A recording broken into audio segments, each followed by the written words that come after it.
Today's video dives into the NPC AI patent, focusing on virtual navigation in Grand Theft Auto 6. This patent sheds light on the intricacies of in-game traffic, promising a heightened level of realism compared to previous iterations.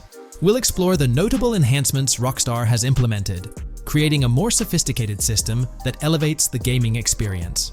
By examining various sources, we aim to provide a comprehensive overview of this navigation system, offering insights into what Rockstar has in store for NPC navigation in GTA 6. Let's delve into the details of this intriguing patent. System and method for virtual navigation in a gaming environment. Let's break down this patent for a moment. Essentially, it gives us insight into how non-playable characters operate within the game environment. They explain that NPCs' actions are controlled through artificial intelligence, allowing for real-time decision-making based on preset algorithms. In many systems, this is achieved through nodes and links, where each node contains important data that influences NPC movement. For example, in a game involving vehicles, this data could include factors like vehicle speed, lane width, road type, and number of lanes. Now, these nodes are essentially waypoints that NPCs follow to navigate from one point to another. In simpler sections of the road, these nodes might be connected linearly, guiding NPCs straightforwardly. But in more complex areas, like junctions, the nodes become more intricate. Take a basic intersection, for instance. A vehicle approaching it would have several exit options, leading to a branching network of nodes. In older systems, like the one used in GTA 5, NPCs might make decisions at these junctions based on simple rules, sometimes leading to behaviors that seem a bit random. However, this conventional method has its limitations, especially when it comes to handling various factors like weather conditions, changing lanes, parking cars, or anticipating road exits. In these situations, the old system could falter, as NPCs might not adapt well to the dynamic environment. One downside of the node-based system is its limited capacity to replicate real-life factors that humans naturally consider. Another drawback is its constraint in automating NPCs effectively. Due to memory and processing limitations, only a set number of NPC-controlled cars can be spawned in the game. Naturally, players crave a more immersive experience with a greater number of NPC-controlled cars on the road. Moreover, in conventional systems, NPCs often repeat the same actions, and some may even disappear as players get closer to them. Additionally, in GTA 5, the system relies on local traffic avoidance for NPCs to steer clear of collisions. This means that NPCs continuously scan their immediate surroundings each frame for any obstacles like vehicles, pedestrians, or objects. Using a front-facing polygon, they gather data about the road layout and calculate the optimal steering angle to dodge obstacles or stay on the road. It's worth noting that this process occurs independently for each frame, without any reference to previous frames. This results in slower detection, as the system may not recognize a road blockage promptly. Instead, it interprets the obstruction as something to be avoided, without distinguishing it as a complete road blockage. Recognizing these limitations, Rockstar has engineered an NPC system that addresses these shortcomings of conventional systems. This advanced system efficiently manages NPC nodes and node graphs, yielding optimal outcomes while circumventing hardware and software constraints. NPCs in this system demonstrate heightened spatial awareness and adaptability, capable of altering routes based on real-time data from the environment. Moreover, this innovative system synergizes with the tagging mechanism discussed in earlier discussions. Through node analysis, the system identifies tags, such as indicating a road leads to a junction unsuitable for large vehicles. Consequently, large vehicles are deterred from entering. Furthermore, NPCs within this system consider various attributes of vehicle types, models, including speed restrictions, acceleration and braking capabilities, top speeds, cornering abilities, and vehicle size. NPCs will consider a plethora of data from their surroundings, leading to heightened situational awareness. Video games are populated by NPCs who are able to make real-time decisions based on their environment. Games use a specific system for NPCs to traverse the game world. However, this system is very limited, and thus the decisions NPCs can make are very limited as well. NPCs in vehicles only consider their close vicinity, but nothing else. Also, to avoid collisions, NPCs only consider the last generated frame and base their reaction on that. No prior frames are considered. Rockstar has invented a new system which aims to fix these issues and make NPCs more intelligent, and thus make the game world feel more realistic. NPCs can now consider factors like traffic, as well as account for changing lanes when parking cars, anticipating a road exit, weather conditions, and the like. There are more than a predetermined number of NPC-controlled cars in the game now for a realistic experience for the player. Vehicles can now plan accordingly in case there is any type of road blockage. This also applies to police cars being able to navigate their way through traffic during a chase. I'd like to highlight another breakdown of the patent, which dates back 3 years ago. Let's delve into it. Takeaway from yesterday's patent post. I've read over the patent post from yesterday, and I noticed a lot of people missed the most exciting information in it. I'll sum it up in non-technical language. It's essentially a method to improve vehicle AL when driving currently. When NPCs drive on the road, they can sense a few cars around them to determine crashes or other things to drive around. This is dumb AL, as it has very few factors to take into account, and requires a lot of computational resources. This is why vehicles despawn when far away to free up the CPU. Rockstar's patent describes a system that primarily will change this and give NPCs more situational awareness. They will essentially have an objective of navigating from one location to another. Simplified, but is essential in making routines similar to RDR2, and be able to take into account other external factors. Coolest of all, NPCs will still exist when your game isn't rendering them in this implementation.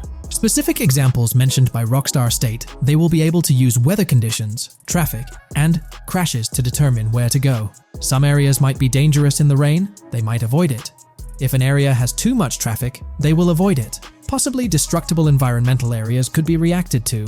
Similar to bridges in Just Cause, this point is speculation, however. Cars will also be able to take into account number of lanes and speed in their decisions. NPCs will be also able to take into account high-speed chases and be able to navigate if they themselves are speeding. There will also be other reactions that are mentioned specifically, such as changing lanes before a highway exit appears, and as Rockstar puts it, driving slower on residential-type roads, or having to perform certain maneuvers to avoid oncoming traffic on single-lane streets. The large part they also mention is this implementation uses a lot less processing power. The NPC schedules can be relayed by a central server. They could possibly use the console itself as well, and it doesn't require the same constant surrounding analysis. As previous Rockstar mentions, this will allow them to have denser traffic with the same resources. A large aim also seems to be realism. Rockstar's patent mentions realistic reactions to various factors as being the main intent. For example, NPCs will each have different driving ability levels based on the driver and the car. Essentially, each driver will have its own profile and have unique driving characteristics as well as skill level. Some might speed, others might not. Each vehicle will also affect the driving of these drivers. We're eagerly anticipating the debut of this new system in action in GTA 6. When we talk about the positive aspects of this partnership, it's essential to highlight the potential benefits that can emerge from Rockstar's newfound support for the modding community. One of the significant upsides is the acknowledgement of the brilliant and skilled developers behind the modding scene. For years, these developers have worked tirelessly to create unique and engaging experiences within the GTA universe. With Rockstar stepping into a collaborative space with CFX, there's an opportunity for a more symbiotic relationship. The infusion of official support could mean more resources, tools, and encouragement for modders to continue pushing the boundaries of what's possible within the GTA ecosystem. This collaboration might lead to innovative gameplay features, improved server stability, and an overall better experience for both players and content creators. Moreover, the recognition from a gaming giant like Rockstar could open doors for these modders in the industry.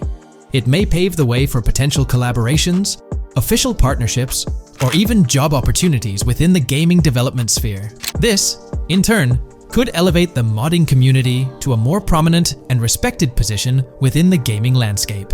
However, it's crucial to approach these potential benefits with cautious optimism. While the partnership appears promising on the surface, the reality lies in how Rockstar manages the delicate balance between maintaining control over its intellectual property and allowing creative freedom for the modding community. The outcome will heavily depend on Rockstar's willingness to foster collaboration, rather than imposing strict regulations. As GTA 6 draws closer, the impact of this collaboration will become more apparent. Whether it becomes a model for future partnerships between game developers and modders, or encounters challenges that hinder its success remains to be seen. The dynamics between Rockstar and the modding community could shape the future landscape of custom servers, roleplay experiences, and the overall modding scene in the gaming world.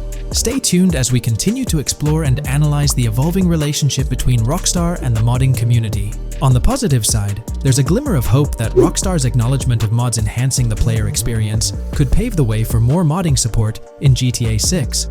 This shift in perspective might lead to a more collaborative environment, where modders can contribute to the game's richness without fear of stringent restrictions. With Rockstar officially and financially supporting FiveM, the CFX team gains more resources to elevate the GTA 6 server. This could mean a server even more impressive than the ones they currently run. The fact that FiveM is now a Rockstar Games product suggests a vested interest in its success, promising additional funding and manpower to ensure its flourishing.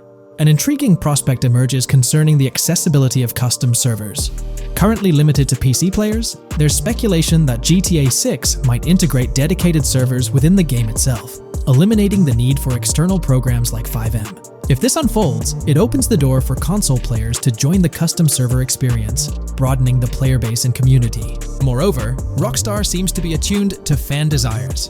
Despite a larger audience watching RP compared to those actively playing it, Rockstar appears committed to making improvements. Their intent to let custom servers thrive suggests a more fan-centric approach, acknowledging and catering to the desires of the gaming community. However, there are potential pitfalls to consider. The most glaring concern is Rockstar's inclination to monetize these servers. While the specifics remain uncertain, it's almost certain that some form of monetization, be it through custom server shark cards or a pay-to-play system, will be implemented. This could introduce a paywall, affecting the accessibility and enjoyment of custom servers for certain players. As we navigate through this evolving landscape of Rockstar's partnership with FiveM, the delicate balance between fostering creativity and implementing monetization strategies will determine the ultimate impact on the gaming community. Stay tuned as we continue to unravel the complexities of this collaboration and its implications for GTA 6 and the modding community. Let's unpack this a bit more.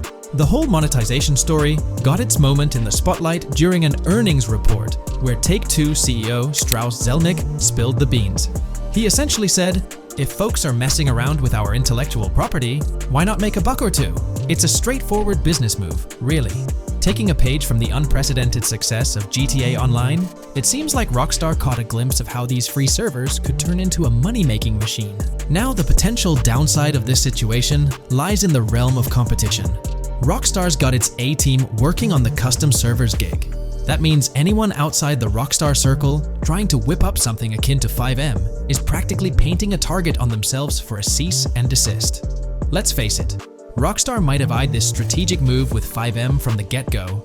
However, with those servers gaining crazy popularity and the game becoming a sensation on Twitch and YouTube, shutting it down wouldn't have been the smart play. Instead, they pulled off a masterstroke, acquiring the team behind the biggest servers, effectively cornering the market and positioning themselves to profit from any potential imitators. Now, with GTA 6 on the horizon and servers in the works, Rockstar's sitting pretty. Some in the gaming community are even giving them a nod for finally throwing a bone to the community. But, and there's always a but, at the end of the day, Rockstar's the one making the rules. We'll all have to toe the line because, quite frankly, there won't be any other alternatives in the neighborhood. So, buckle up for Rockstar's GTA roleplay. It's going to be a wild ride. The landscape has already witnessed the repercussions, with servers and mods being handed the shutdown ticket for not playing by Rockstar's latest rulebook. The new mandates include a strict no to real-life vehicles, mission mods, and porting old Rockstar maps or assets rules that weren't in the playbook just a couple of years back. Now, while the financial backing from a mega corporation might seem like a savvy move on the surface, there's a lingering skepticism about whether it'll blossom into the fairy tale ending we've all been envisioning. It's a bit premature to slap a final verdict on the fate of FiveM once GTA 6 hits the stage. Now, let's consider the potential repercussions for the vibrant RP community. While the partnership between Rockstar and FiveM could bring about positive changes, there's an underlying worry within the RP enthusiasts. The fear is that with increased control and potential monetization, the organic and immersive RP experiences that players have come to love might face disruptions. RP communities thrive on creativity, flexibility, and a sense of autonomy. If Rockstar's influence leads to more rigid guidelines, it could alter the dynamic of these communities, potentially affecting the unique narratives and interactions that make RP servers so engaging. As we contemplate the potential impact, it's essential to look beyond the immediate horizon of GTA 6. The dynamics established through this collaboration could set a precedent for future interactions between gaming giants and modding communities across various games. whether it becomes a model to be emulated or a cautionary tale will be closely watched by both players and industry stakeholders. The future of FiveM and the broader modding community remains uncertain as GTA 6 inches closer to release. While concerns exist, there's also room for hope. The collaboration might lead to a harmonious blend of official support and community-driven creativity, enhancing the gaming experience for everyone involved. As players, content creators, and modders navigate this uncharted territory, the one constant is the love for the game and the shared hope for a positive evolution in the gaming landscape. Taking a stroll down memory lane, Rockstar's track record with monetization doesn't exactly calm the nerves. Add to that the current scenario where they're laying down the law for the CFX team, dictating what's permissible and what's not. This conjures up a cloud of uncertainty regarding the future of both FiveM servers and the broader modding community. Personally, I'm a big fan of RP servers and that immersive content. Is there a chance we'll see a remaster or even just a port of GTA 4 hit the shelves this year? It's quite likely, though I'm leaning towards it being more of a port, but let's dive into the details. Back in July 2022, TezFuns2 made it known on Twitter that as per a reliable source with clear accuracy on Rockstar plans, remasters of GTA 4 and RDR1 were on the table a few years ago, but Rockstar chose not to proceed with the project in mind. The poor reception of the Trilogy Definitive Edition might be a reason behind that decision. After that post surfaced, the topic went quiet for quite a few months, over a year in fact. Then, out of the blue last year, Rockstar Games dropped the bombshell and revealed a fresh project in the Red Dead Redemption universe. Although there hasn't been an official announcement regarding the GTA 4 remaster, there are indications pointing towards the existence of such a project, with a potential release date as early as March 2024. Take-Two, the parent company of Rockstar Games, had previously hinted at having 2 re-releases in the pipeline, set to launch by that specific month. The original Red Dead Redemption was among the 2 games mentioned, leaving room for speculation that the other could potentially be GTA 4, while it's also plausible that this could be an entirely different project unrelated to the Grand Theft Auto franchise. It's worth considering. This isn't the first time there have been murmurs about a GTA 4 re-release or remaster. Returning to the Red Dead Redemption 1 port, unfortunately, it wasn't the news fans were hoping for. Instead of a full remake or remaster, the developer revealed a port with no new content.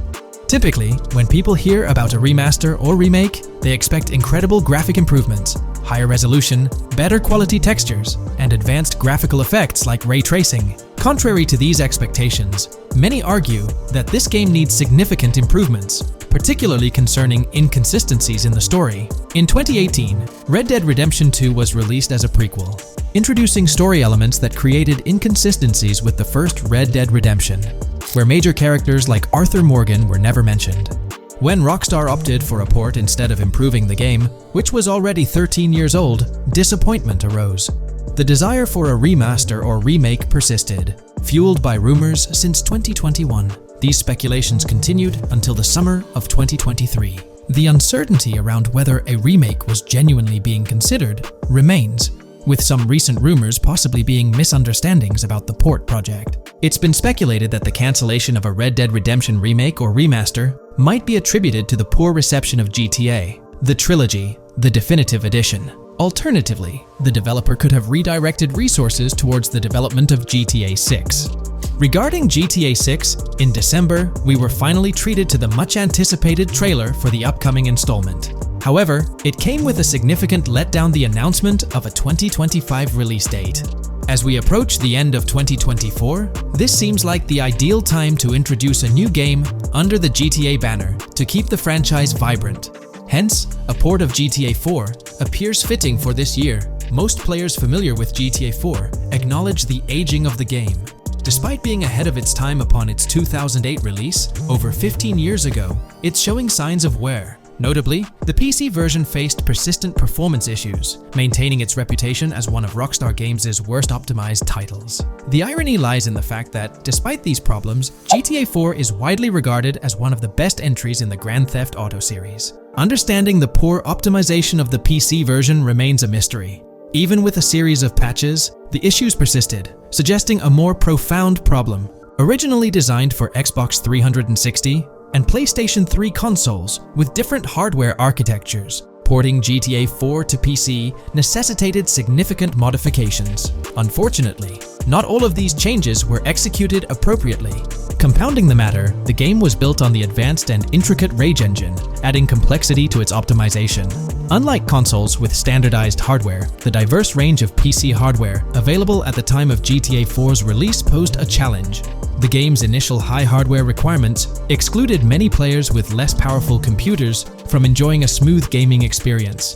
Unoptimized code contributed to performance issues, even on high-end PCs, with notable problems in managing CPU and GPU resources, leading to performance bottlenecks.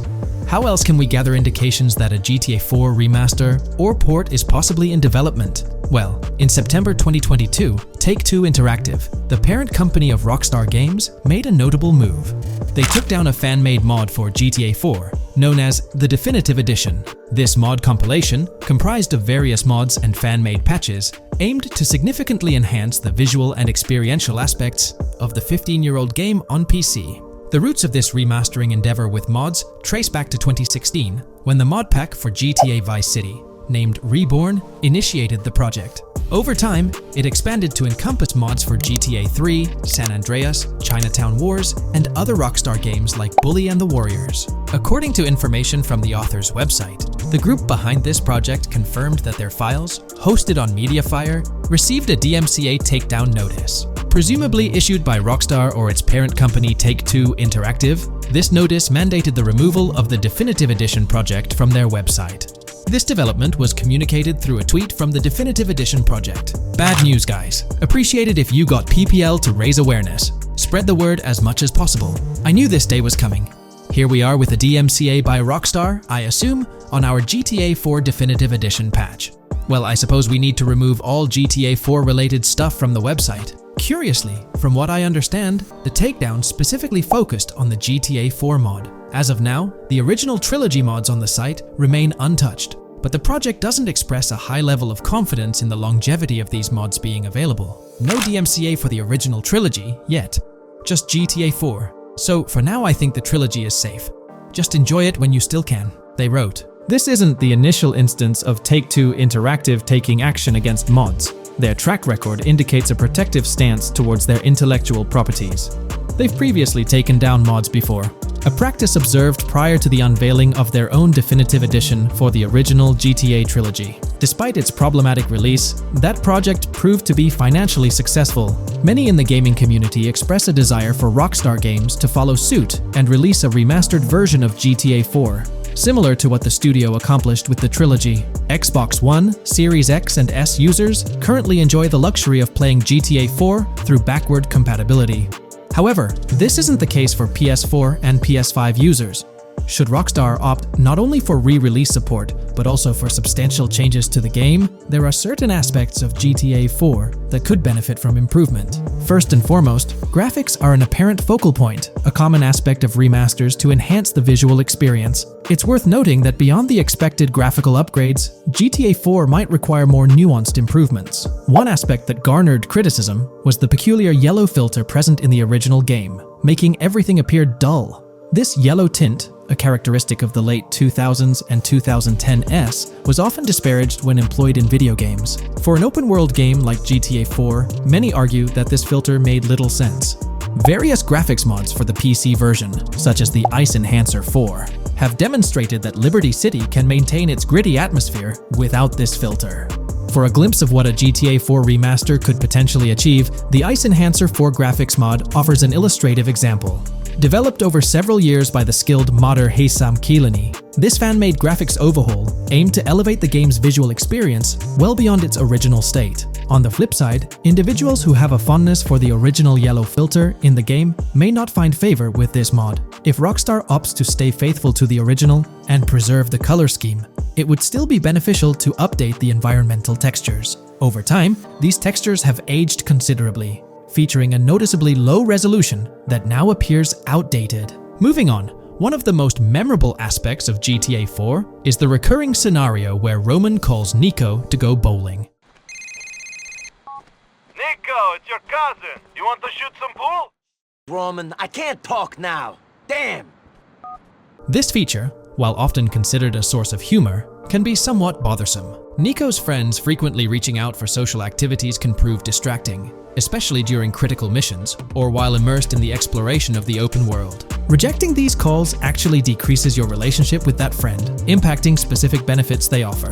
GTA 5 addressed this issue by making interactions with friends more user-friendly, introducing new activities to engage in. Incorporating similar friend activities in a remastered version of GTA 4 would be a positive and welcome addition. Another area of improvement is clothing and customization. The clothing options for Nico in GTA 4 are quite limited. Notably, the game lacks the iconic fingerless gloves seen in promotional art and trailers. A remaster could rectify this, especially considering the community's disappointment over their absence. Additionally, though hairstyles were planned, they were not included in the final game, as evidenced by the presence of barbershops in the game files. A remaster could enhance clothing options and introduce hairstyle changes, mirroring the customization available in GTA Online. Unlike GTA San Andreas or GTA 5, GTA 4 lacks car customization features. Players can only randomly change their vehicle's primary color at a pay and spray. While this might not have been a significant issue in earlier titles like GTA 3 or Vice City, it does feel like an oversight in a more modern title like GTA 4. A remaster could bring in more extensive vehicle customization options. Given the central role of vehicles in the Grand Theft Auto games, enhancing customization not only adds depth but also makes the gaming experience more immersive. In fact, acquiring new and rare cars is often considered the most appealing aspect of GTA Online, and a remaster could significantly enhance the appeal of GTA 4 through this single feature alone. While Rockstar Games has been dedicating their efforts to newer projects, it's intriguing to observe that GTA 4 hasn't been entirely neglected by them. Surprisingly, the game has received updates, albeit sporadically, even years after its initial release in 2008. A notable recent update, released in 2023, caught many fans off guard. This update primarily focused on security, aiming to safeguard the game's source code from potential leaks. It's interesting to reflect on the context surrounding this security update. Since Rockstar Games removed the multiplayer aspects of the GTA 4 Complete Edition on Steam and their launcher in March 2020, the need for such security measures raises questions. Without active official multiplayer components, this move appears to be a proactive response to a prior security breach. In that incident, a hacker infiltrated Rockstar's security system, leaking pre-alpha version footage of the highly anticipated GTA 6. While Rockstar's immediate focus is on bringing GTA 6 to fruition, the possibility of a GTA 4 remaster isn't entirely dismissed. There's a genuine belief that something related to GTA 4 is in the works this year. If not, the prospect remains open for the future, potentially after the release of GTA 6.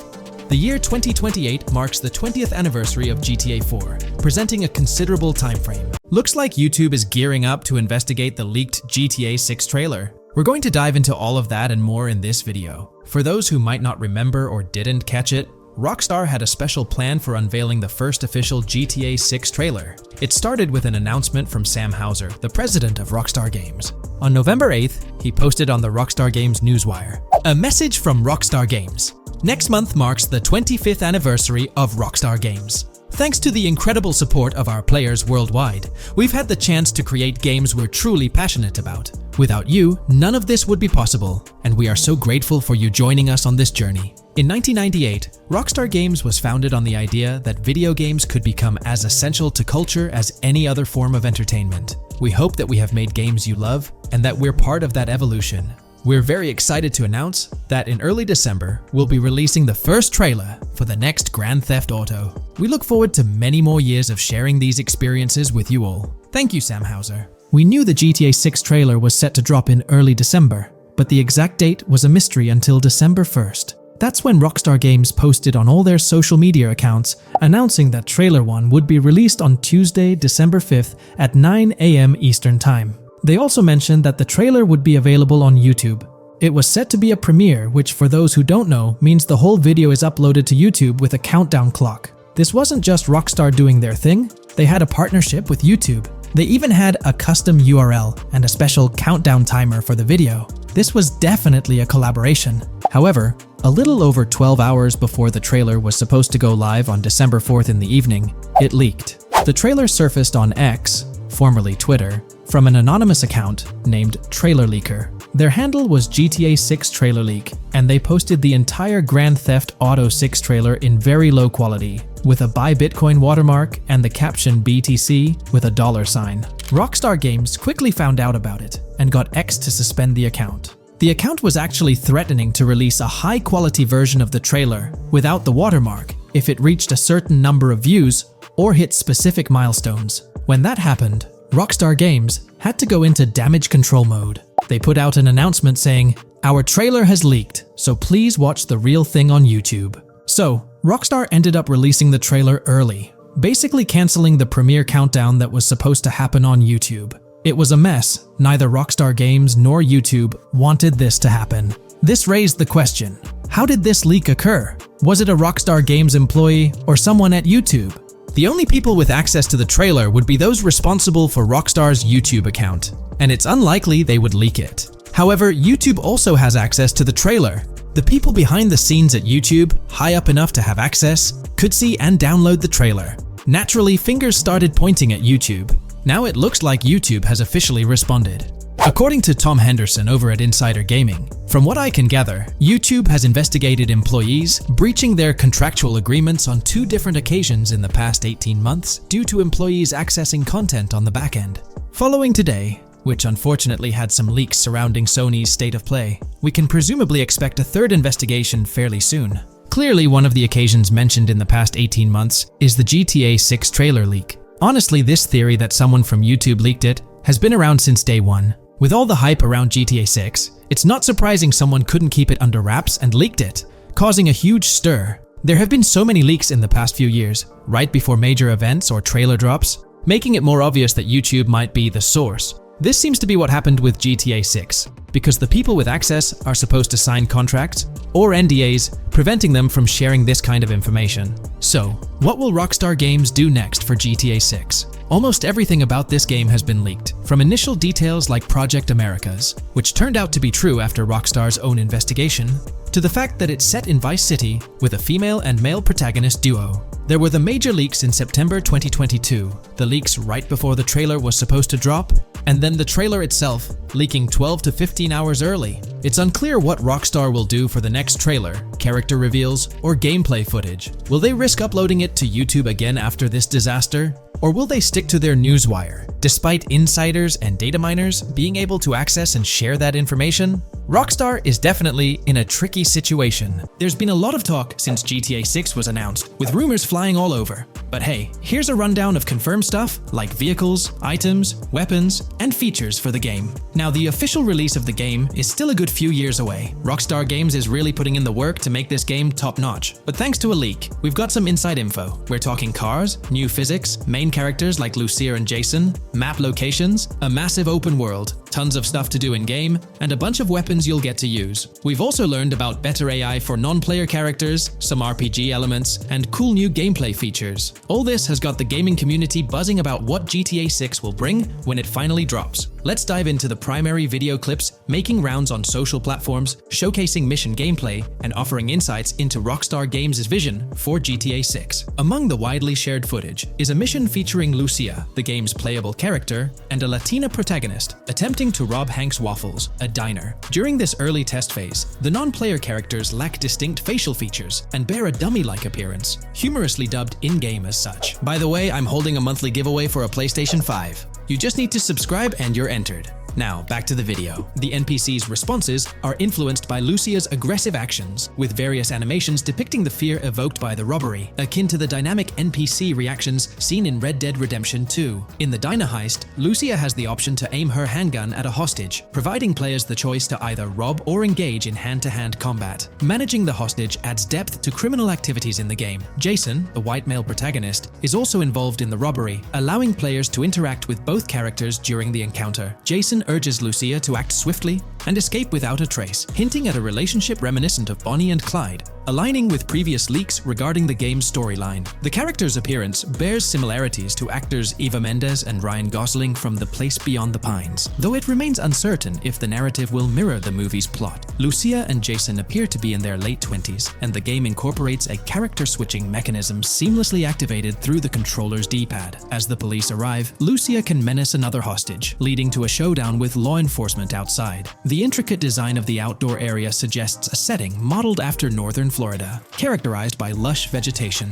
As Lucia and Jason make their getaway, they rack up 2 wanted stars but avoid a shootout, deftly maneuvering around parked cars before commandeering a police cruiser. This early mission stage is apparent with tutorial-like cues, one highlighting improvements in police AI, where law enforcement remembers vehicles linked to illegal actions. The scene wraps up with Lucia driving the police car, Jason reassuring her of their ability to shake off the cops. However, their escape comes to an abrupt halt, with an unintended collision at an outdated car wash. The early footage reveals a minimap reminiscent of Grand Theft Auto 5, with icons possibly denoting missions from unfamiliar characters labeled WM and YJ. As they ascend to the VIP second floor, Dre interacts with DJ Tip, who appears irked by drink delays. A brief spat implies Tip's unpopular status. Dre moves on, and the clip ends. It's important to note that these clips depict early development stages, subject to changes throughout the game's progress. Another intriguing leak spills details on over 500 in-game events, encounters, and Easter eggs. While we can't cover them all, here are a few highlights. Various events like fishing, Satanist houses, backyard wrestling rings, and big cat mansions offer diverse experiences within the game's universe. There's talk of missing tourists, yard sales offering new clothes, an event resembling insurance fraud from Saints Row, a mysterious voice in a storm drain, potentially a nod to Pennywise, a multi-location Bonnie and Clyde mystery, and a workout challenge hinting at the return of fitness activities. Additionally, within Grand Theft Auto 6, players can stumble upon an island camp, DUI tests, UFO sightings, an animal house, a swamp safari, and the prospect of crazy golf gameplay. Based on insights gathered from the GTA forums, GTA 6's open world is estimated to be at least 2.5 times larger than GTA 5, providing players with a vast and immersive environment to explore. The game draws inspiration from the successful approach seen in Red Dead Redemption 2, promising a meticulously crafted open world with captivating mysteries that elevate the gaming experience. GTA 6's development footage showcases recognizable real-life locations from Florida, such as the Homestead Miami Speedway, reimagined as the Port Gel-Horn Racetrack, along with places like Portofino Tower, Sombrero Key Light, Solar Amphitheater Bayfront Park, and Lone Depot Park. Moreover, the inclusion of the 1000 Museum, a high-rise residential condominium in Miami, demonstrates Rockstar's dedication to detail. A metro map mirroring Miami's real version adds to the immersive nature of the game world. The presence of lush grasslands and vegetation hints at potential expansion into Georgia, although this aspect remains speculative until officially confirmed. The Miami Beach Police Department's resemblance to the Vice City Neighborhood Police Station shows how Rockstar brings creativity into their world designs. Of course, with any early info, we're waiting for official confirmations to see how these elements fit into the final game. Until then, the mystery around Grand Theft Auto 6 will definitely keep fans excited for its release. Now, let's take a look at the primary locations featured in GTA 6. Ambrosia comprises Ambrosia Farms and the Tarmac. Bayside Copperhead, the Everglades, or Grass Rivers, Fairyland, and Fairyland Forest offer distinct settings. The Keys region includes East Key, Low Key, and additional spots like a garage, gas station, and liquor store. Lake Okeechobee encompasses a motel, prison, and racetrack, while Little Haiti, North Beach, and North Miami feature establishments such as gas stations, hideouts, and liquor stores. Port Gellhorn distinguishes itself with detailed spots like an abandoned building, basketball court, beach, bingo hall, bowling alley, car wash, fishing store, fruit stand, gas station, motel, pawn shop, police station, quick shop, raceway, soccer field, and more. Red Hill showcases a forest. South Beach offers a boardwalk, gym, hotel, Ocean Drive, and park, while South Miami Sundown includes a beach and tarmac. Vice Beach encompasses Vice City suburbs and Washington Beach. Miscellaneous locations such as an abandoned hotel, observatory, Fountain of Youth, homeless community, Malibu Club, Monument of Leonida, Redneck Yacht Club, Spaceship House, Underwater Research Facility, and Dinosaur World enrich the gaming world. Recent leaks from this week strongly suggest that Alexandra Christina Echevarri might be the voice behind Lucia in Grand Theft Auto 6. Her voice in a demo reel closely matches the leaked clips of Lucia's dialogues, hinting at her likely portrayal of the character. Throughout this breakdown, we've covered loads of info about Grand Theft Auto 6, diving into different aspects of the game. It was important to cover everything we know about the game so far, and while we're eagerly waiting for it, it might still be a couple of years before we get our hands on it. Let's kick off by highlighting some cool discoveries from the leaked clips, focusing on new features and gameplay details revealed. In one scene, Jason and his pals are chilling by an in-ground pool in a modest neighborhood, cracking jokes about a parody of social media called Life Invader. Their banter brings in playful references to Jay Norris's demise, showcasing that classic Grand Theft Auto humor fans love. Lucia and Jason are shown in animation tests doing different actions like jogging, stopping, and ducking to avoid gunfire. Rockstar's developers also tested vehicle crash physics on an overpass. The highway signs on Interstate 97 mention North Beaches and Lake Leonida, with the current exit leading to Washington Beach. In another interesting scene, Jason finds a shipping container filled with stacks of cash and a motorbike. Various development clips reveal tweaks being made to a vehicle's interior, hinting at potential new designs or customization options for players. Throughout the clips, interactions with NPCs in the open world are demonstrated, including characters taking selfies, which adds depth to the game's environment and immersion. There's a moment where Jason enters a gang member's territory and takes cover behind a truck, showcasing unique animations for characters reacting to being shot. A notable find in the clips is a jetpack, previously leaked by Tom Henderson, which is seen inside the Jack of Hearts Club. The game features parody social media logos like Snapchat, Instagram, and Life Invader. Characters also sport different hairstyles, with details like Lucia's visible bra under her shirt, adding realism. A new feature is the ability for players and NPCs to hold their guns sideways during combat, adding a different dimension to fights. Additionally, Jason is seen twirling his rifle in the air, while another character in a parking lot shoots at him with their pistol held sideways. The leaked clips also reveal early police AI testing, with NPCs showing better cover usage in shootouts. There's a scene where Jason holds up a diner worker with an assault rifle, and while there are dialogue options similar to Red Dead Redemption 2, they seem placeholder for now. Also, Jason's new ability to go prone is a fresh addition to the series. There's a scene in a thrift or antique shop that allows for robbery, potentially serving as a spot to sell stolen items, adding depth to the gameplay. Another feature borrowed from Red Dead Redemption 2 is the ability to pick up and carry bodies, which adds complexity to gameplay. Red Dead Redemption 2's influence can be seen in several other aspects of this game too. The game brings in several RPG elements, like managing food, drinks, sweat, fatigue, and even taming animals, giving players a deeper gameplay experience. References to mountain bike ramps and city bike rentals promise enjoyable cycling activities. The leaked clips mention a bunch of weapons, from firearms like pistols, shotguns, and rifles, to unusual ones like golf clubs, baseball bats, and crowbars. Players can also use equipment such as flashlights, binoculars, lockpicks, and more. Additionally, players can stay in motels and hotels, with the Kington Hotel being one of the options. There's even a pool party with live music for players to check out. References to the Everglades and wildlife like alligators, snakes, raccoons, and birds suggest diverse environments to explore. The weapon wheel system, similar to Red Dead Redemption 2, limits the number of weapons and items players can carry. Lucia can carry a loot bag, possibly used for robberies or stealing from different places. The inventory system allows players to carry health kits and other items for temporary boosts, and Jason can pick up and drop weapons from his inventory. The clips hint at animations like overdose, suggesting unique actions or events in the game. There are indications of horses and horse riding mechanics, possibly inspired by Red Dead Redemption 2. The open world is full of accessible places, including motels, metro stations, restaurants, pawn shops, and supermarkets. Little details like grabbing a gumball from a quick shop machine add to the overall vibe.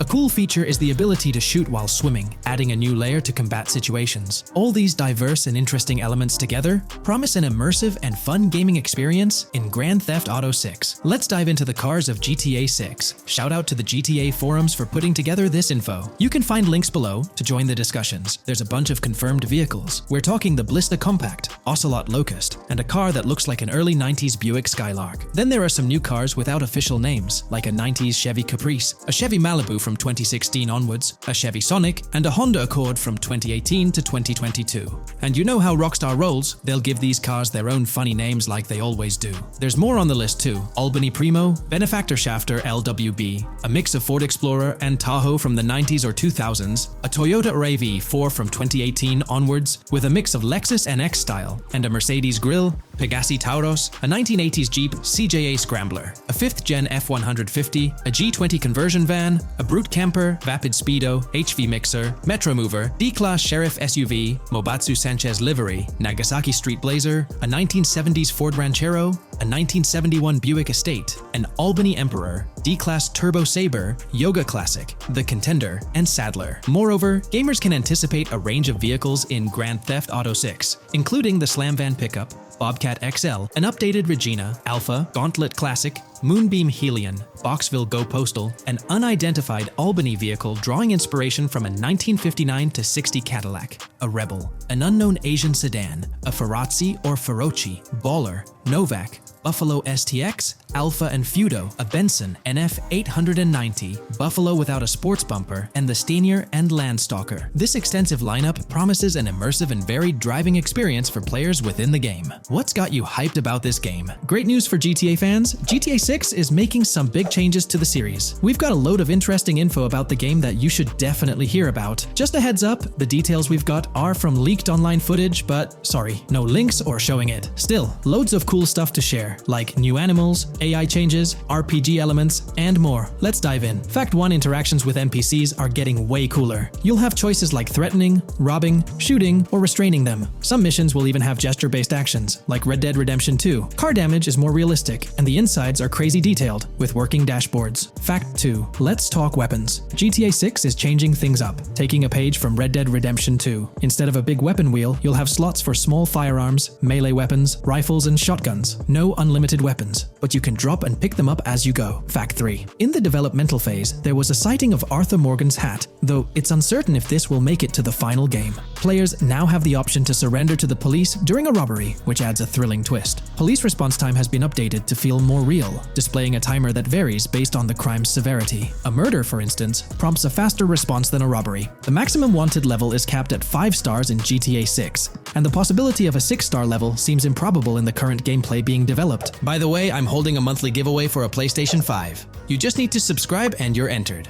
Now, back to the video. Fact 4: police AI has significantly improved from the last game. Instead of rushing in blindly, they now exhibit more realistic and intelligent behavior. If you commit a crime and flee in a vehicle, cops will note the specific vehicle and license plate, making evading them more challenging. Fact 5: let's talk about the strong emphasis on indoor locations in GTA 6. There's a bunch of different interiors to explore, like nightclubs, motels, hotels, restaurants, pawn shops, supermarkets, fast food joints, gun stores, shooting ranges, and the Vice City metro station. Plus, they've added working elevators for a more immersive feel. Interestingly, there's a risk of players getting banned from stores, which adds a twist. Fact 6: moving on to the characters. GTA 6 introduces 2 protagonists, Jason, played by Brian Zampella, and Lucia, portrayed by Alexandra C. Echevarri, who happens to be the franchise's first playable female character. You can switch between them instantly. They're also a couple, drawing inspiration from Bonnie and Clyde. Fact 7: clothing in the game behaves realistically. You can wear accessories like sunglasses, watches, wristbands, and hats in different ways. The detail is pretty cool, with sweat, dirt, and wrinkles adding to the realism. Fact 8: GTA 6, internally dubbed Project Americas, had a codename during development, like GTA 5, called Rush, and Red Dead Redemption 2, Bonnier. Originally, the plan was for a bigger map covering North and South America, but changes in Rockstar's approach scaled it down. Still, it's shaping up to be a memorable experience with its features and locations. Fact 9: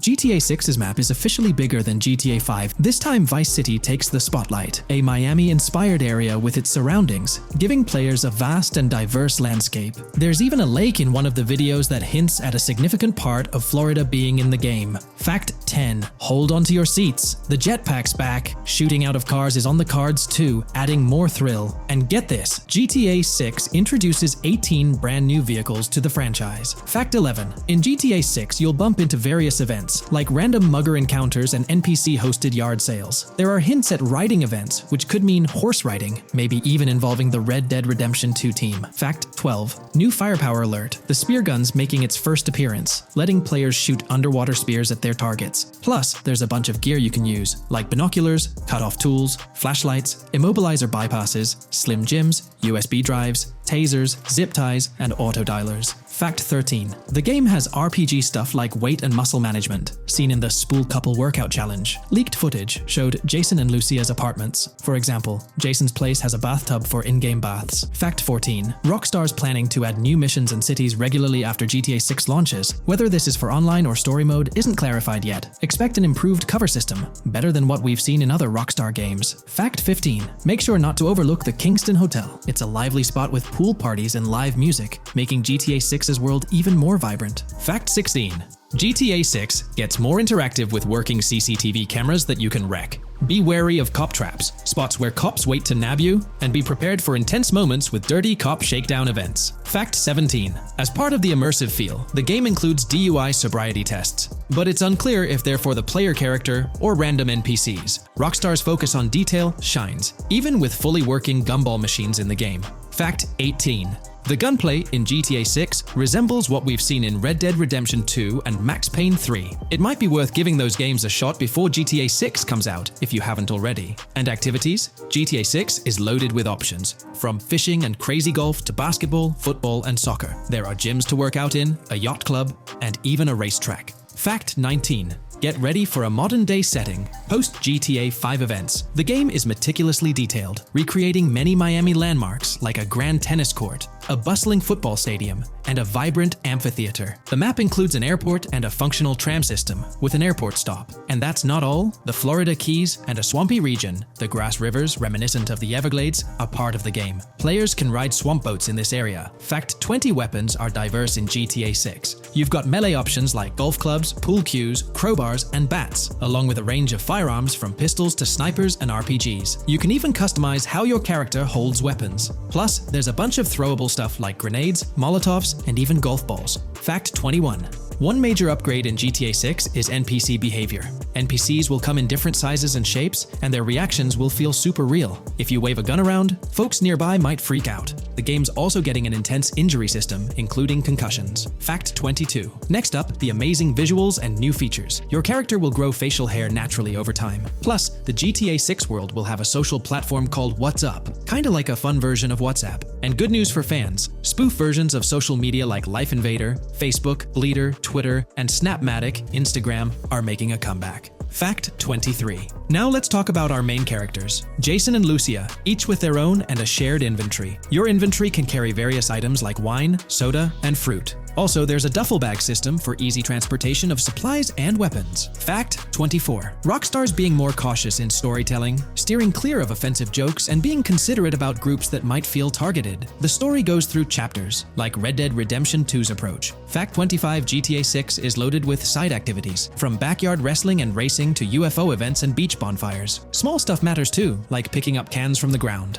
Jason and Lucia, the main characters, have special abilities similar to those in GTA 5. Fact 26. Jason and Lucia's safe house is a motel, a hub for their activities. The game's world has various street gangs, each with its own vibe. Characters have different personalities like romantic, cool, pragmatic, chaotic, and pragmatic cool. Fact 27. Gameplay tweaks in GTA 6 include the ability to zip tie NPCs for stealth elements, and the option to carry bodies, adding depth to stealth mechanics. Fact 28. Robberies are a big deal in GTA 6, ranging from big heists to smaller scores. You've got easy scores like hitting bingo body shops, burnout skirts at Cafe Caraway, clothing stores, food trucks, massage parlors, and more. And now, there's even the chance to rob shipping containers, which adds a whole new level of excitement. Fact 29. Gameplay is stepping up. For the first time in GTA, you can crouch and go prone, bringing in some tactical vibes. RPG elements are also in, with hints about hunger leveling and animal interactions, adding depth to the game. Fact 30. Excitingly, the Malibu Club and Ocean View Hotel are back in GTA 6. There are hints at events like Lost at Sea Island Camp and Lost Plane, suggesting possible island scenarios like Guarma from an earlier game. Fact 31. While exploring, you'll meet loads of wildlife, alligators, bears, boars, dogs, snakes, raccoons, birds, frogs, bald cats, and rodents. You'll also spot symbols for plants and toxic waste around the game. Fact 32. In the game, watch out for the Scarface crime scene, maybe a nod to Tony Montana as an Easter egg. There's also a murder mystery called Missing Tourists. Plus, spots for campers are scattered around, hinting at the chance of owning a camper van later. Remember, these details are from development footage, so they might change before the final release. Still, they give us a great peek into what Rockstar's cooking up for GTA 6. Upcoming changes to the AI systems in Grand Theft Auto 6 by Rockstar. We'll explore a patent that introduces a groundbreaking system unprecedented in gaming, promising a revolutionary shift in how AI operates within games. Additionally, we'll delve into other intricacies concerning AI and non-playable characters in GTA 6, including insights from a job listing at Rockstar's new LA studio, shedding light on NPC dialogue. We'll also examine NPC behaviors in response to their environment and their integration with social media, enhancing immersion and complexity in player interactions. Let's kick off with Rockstar's innovative AI system set to debut in Grand Theft Auto 6. Described by Rockstar as the most significant and immersive evolution of the series, the emphasis on immersion is evident in their patent filings. We'll focus on one particularly intriguing patent, unveiling a new system poised to revolutionize AI in gaming. Considering Rockstar's commitment to delivering the most immersive experience yet, it's evident that NPCs and AI will play pivotal roles. This patent specifically pertains to animations in GTA 6, aptly named System and Method for Virtual Character Locomotion.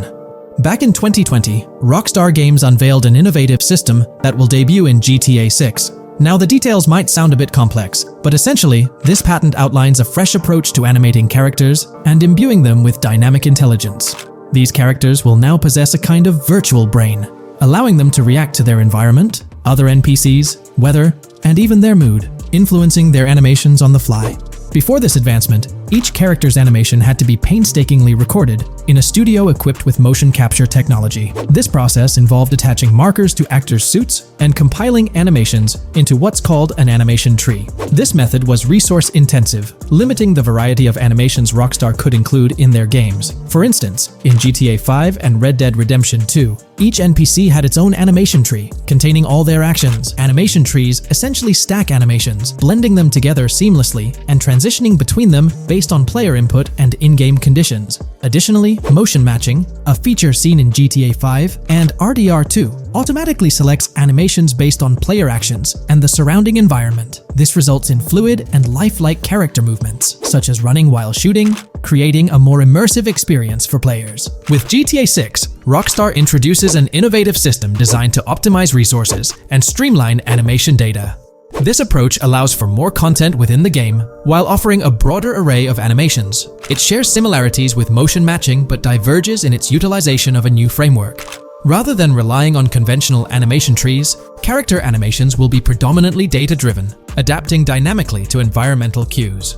These animations will be categorized into distinct motion types, representing unique character styles. Each character will possess a designated motion type, enhancing the depth and realism of their movements. As an illustration, let's consider various states such as tired, injured, and normal, each corresponding to a set of animations. Additionally, every character will possess their own Blackboard, a virtual representation of their current state and surroundings.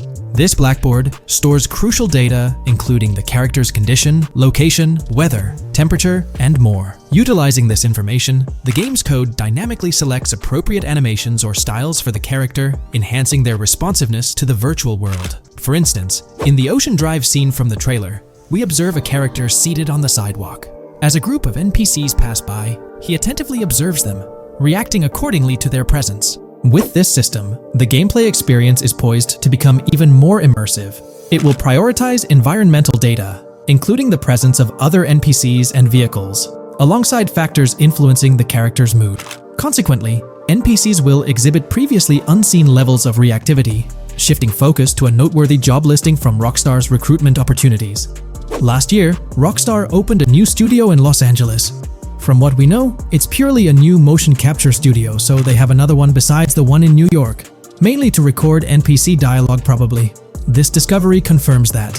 I checked Rockstar's careers page just now, and there's a job offer at Rockstar LA for Associate Writer Pedestrian and Ambient Dialogue. This could indicate that they are still writing and recording GTA 6 NPC dialogue right now. This suggests that the development team is currently engaged in scripting and recording NPC dialogue for GTA 6. You can find the specific responsibilities outlined in the job description provided. It says, write funny, character-driven, and unique dialogue for our ambient population. Work with key stakeholders to understand and support the technical requirements for player-led, dialogue-based interactions with our ambient population. Provide exciting dialogue that works within the strict constraints of a complex game system. Undertake self-motivated research and leverage that research to enrich your writing. Understand and match the tone of our games. This underscores the commitment of Rockstar to ensuring that GTA 6 remains true to its franchise roots. Aligning NPC dialogue with the established GTA universe bodes well for the game's authenticity. Shifting gears to another aspect related to NPCs, let's delve into how they'll integrate with social media. Not only will NPCs exhibit more lifelike behaviors and interactions with their surroundings, but they'll also engage with social media platforms, a novel addition to Grand Theft Auto 6. Here's a rundown of the phones observed. NPCs will be equipped with various phone models, as evident from both images and the trailer. Notably, NPCs will actively engage with their phones, which boast fully functional cameras and displays, an improvement over GTA V. For instance, in a scene from the trailer set on Ocean Drive, An NPC can be observed capturing photos or videos with their phone. The displayed imagery accurately reflects the NPC's point of view, suggesting the possibility for NPCs to record and share in-game content on the virtual social media platforms. Let's delve into an intriguing Reddit post that delves into this aspect further. Here's why NPC-recorded TikToks aren't as far-fetched as you think. A common speculation point I see on this subreddit is the potential for NPC-recorded TikToks for the game's social media that was teased in the trailer. Like someone filming you, commit a crime, and you later seeing that post online. Many have dismissed this as far-fetched in terms of development complexity, but I wanted to discuss why it's plausible. Firstly, I think we've already seen a system that could serve as a base for building a TikTok-like system, the Instant Replay, Rockstar editor from GTA 5. Given this game is more of a sandbox with physics rather than a competitive shooter, where replay systems are typically seen, it's even more impressive to consider this system in GTA 5. It accurately records and replays events just as they happened, with every car, ragdoll, etc., moving just as it did originally in the moment. The tech behind this isn't actually recording like a camera and replaying, it's really just recreating it, which again makes it impressive how much time Rockstar put into it, making it accurate. To me, this feels like what could be used as a base for a system where NPCs record their own videos from their perspective. This next thing is something I could have sworn I remember hearing long ago, but can't seem to find, and was hoping someone on here remembers too.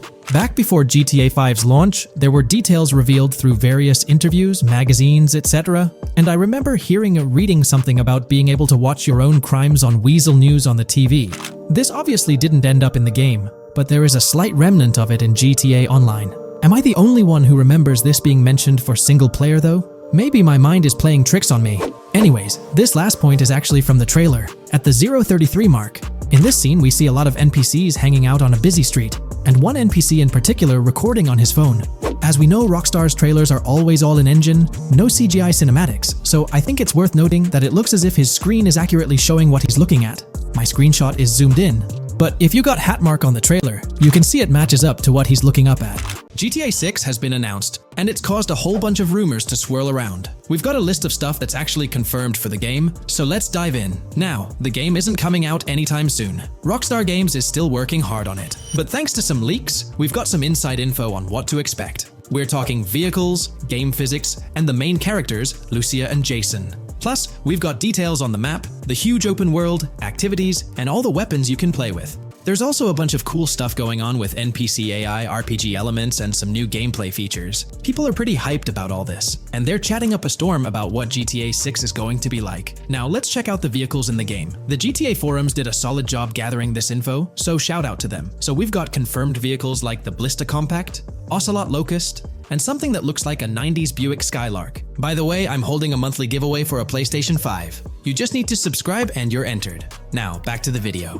There are a bunch of other cars too, without official names, like a 90s Chevy Caprice, a 2016 present Chevy Malibu, a Chevy Sonic, and a 2018 to 2022 Honda Accord. Rockstar usually gives these cars funny names. Other rides include the Albany Primo, Benefactor Shafter LWB, something that's like a mix of Ford Explorer and Tahoe from the 90s or 2000s, a 2018 present Toyota RAV4, with Lexus NX vibes and a Mercedes grille, the Pegassi Tauros, a 1980s Jeep CJA Scrambler, a 5th gen F150, a G20 conversion van, a Brute Camper, a Vapid Speedo, HY Mixer, Metro Mover, D-Class Sheriff SUV, Mobatsu Sanchez Livery, Nagasaki Street Blazer, a 1970s Ford Ranchero, a 1971 Buick Estate, an Albany Emperor, D-Class Turbo Sabre, Yoga Classic, the Contender, and Sadler. And don't forget the Slam Van Pickup, Bobcat XL, an updated Regina Alpha, Gauntlet Classic, Moonbeam Helion, Boxville Go Postal, an unknown Albany car that's based on a 1959-60 Cadillac, a Rebel, some Asian sedan, Ferrari or Feroci, Baller, Novak, Buffalo STX, Alpha and Feudo, a Benson,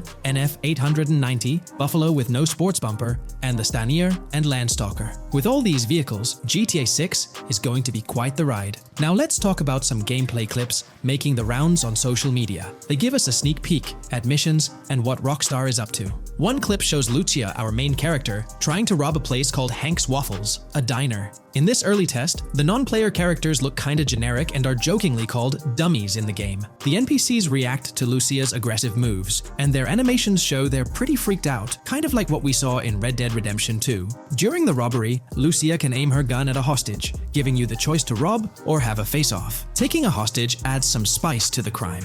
Jason, the other protagonist, is there too, and you can interact with both characters during the heist. Jason pushes Lucia to hurry up and make a clean getaway, hinting at a Bonnie and Clyde-style partnership, which lines up with earlier leaks about the game's story. People are even saying that Lucia and Jason look like Eva Mendes and Ryan Gosling from the Place Beyond the Pines movie, but we're not sure if the game's story will follow a similar path. Lucia and Jason look like they're in their late 20s. You can switch between them in the game using the controller's D-pad. When the cops show up, Lucia can threaten another hostage, and it leads to a face-off with the police outside. The outdoor area looks like it's inspired by northern Florida with all the greenery. While trying to escape, Lucia and Jason rack up 2 wanted stars, but instead of a shootout, they skillfully maneuver through parked cars and hijack a police cruiser. You can tell it's an early part of the game from the tutorial-like prompts, including one about the police getting smarter and remembering cars involved in crimes. The clip ends with Lucia driving off in the stolen police car, and Jason assures her they can shake the cops. But their getaway ends with an accidental crash at an old car wash. In the next mission, Jason and Lucia hit up a strip club called Jack of Hearts and run into Dre, who's chatting with another lady. Dre talks about his music dreams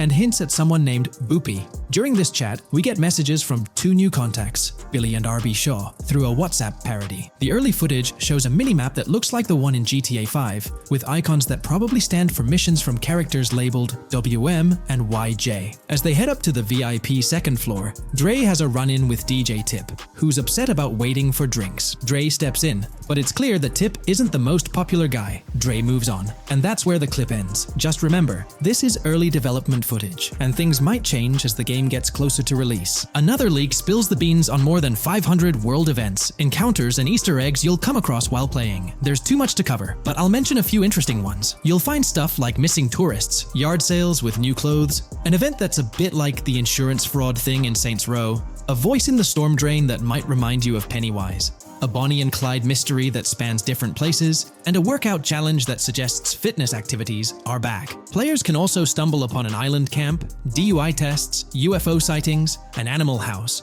a swamp safari, and even the possibility of playing some crazy golf. There's a hint that the basketball court might be back too. Events like fishing, Satanist houses, backyard wrestling rings, and mansions with big cats offer a bunch of different experiences in the game world. Now, let's talk about the main locations in Grand Theft Auto 6. Ambrosia has Ambrosia Farms and the Tarmac. Bayside Copperhead, the Everglades or Grass Rivers, Fairyland and Fairyland Forest offer different environments. The Keys region includes places like East Key, Low Key, and spots like a garage, gas station, and liquor store. Lake Okeechobee has a motel, prison, and racetrack, while Little Haiti, North Beach, and North Miami come with places like gas stations, hideouts, and liquor stores. Port Gellhorn offers a variety of spots to explore, like an abandoned building, basketball court, beach, bingo hall, bowling alley, car wash, fishing store, fruit stand, gas station, motel, pawn shop, police station, quick shop, raceway, soccer field, and trailer park. Red Hill has a forest, South Beach features a boardwalk,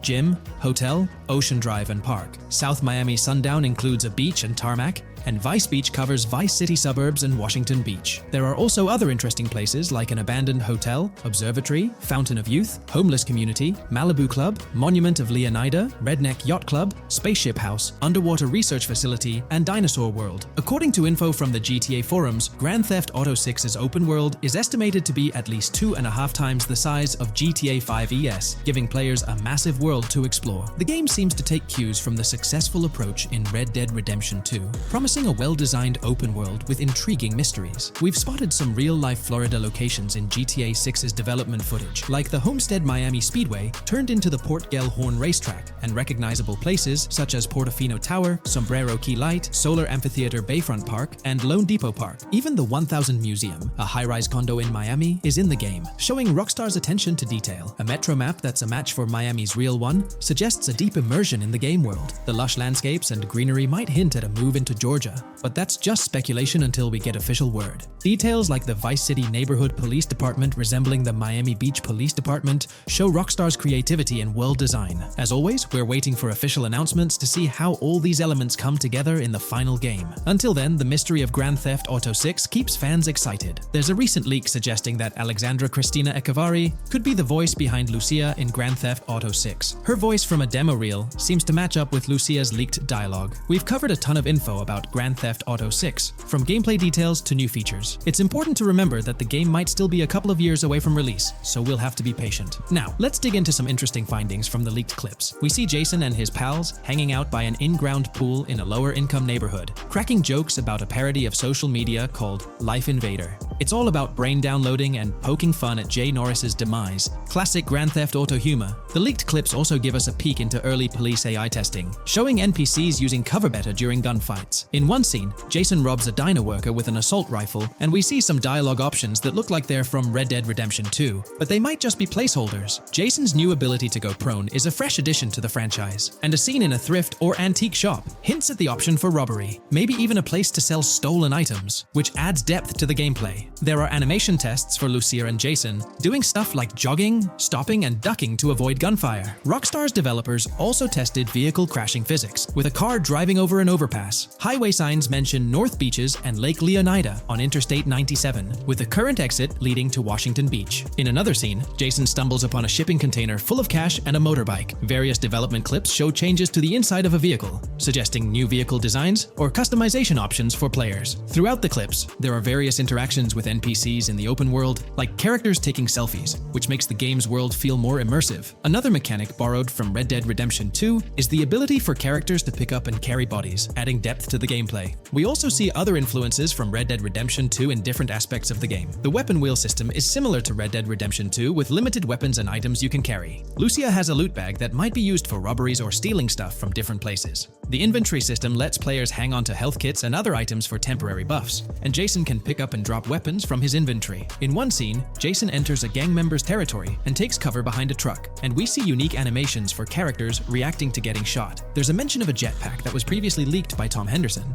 and it's inside the Jack of Hearts Club. The game includes parody logos for social media like Snapchat, Instagram, and Life Invader. Characters have different hairstyles, and there are realistic details, like Lucia's bra showing under her shirt, which adds to the game's realism. A new feature is the ability for players and NPCs to hold their guns sideways, which changes things up in combat. We also see Jason doing some fancy rifle tricks in the air, and another character in a parking lot shoots at him while holding his pistol sideways. The clips mention animations like overdose, which hints at unique actions or events in the game. There are hints of horses and horse riding mechanics, likely inspired by Red Dead Redemption 2.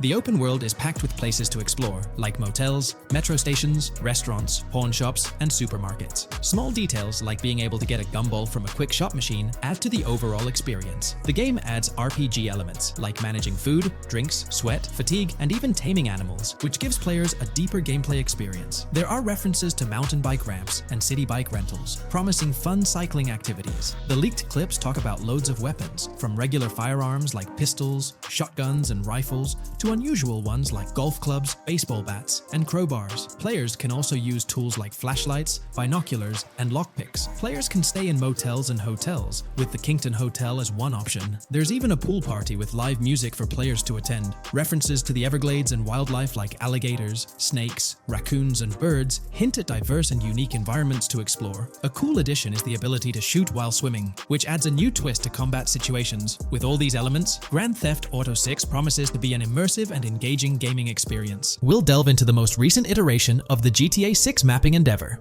We'll explore the freshest alterations introduced to the map, including newly incorporated locales and adjusted road placements.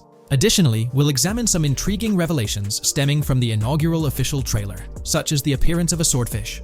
Furthermore, we aim to tackle one of the pivotal queries surrounding GTA 6, the extent of Rockstar's intention to amalgamate multiple states into the fictional entity of Leonida. We'll sift through all available clues, encompassing leaks and insights from the initial trailer, to shed light on the potential inclusion of Georgia in the game.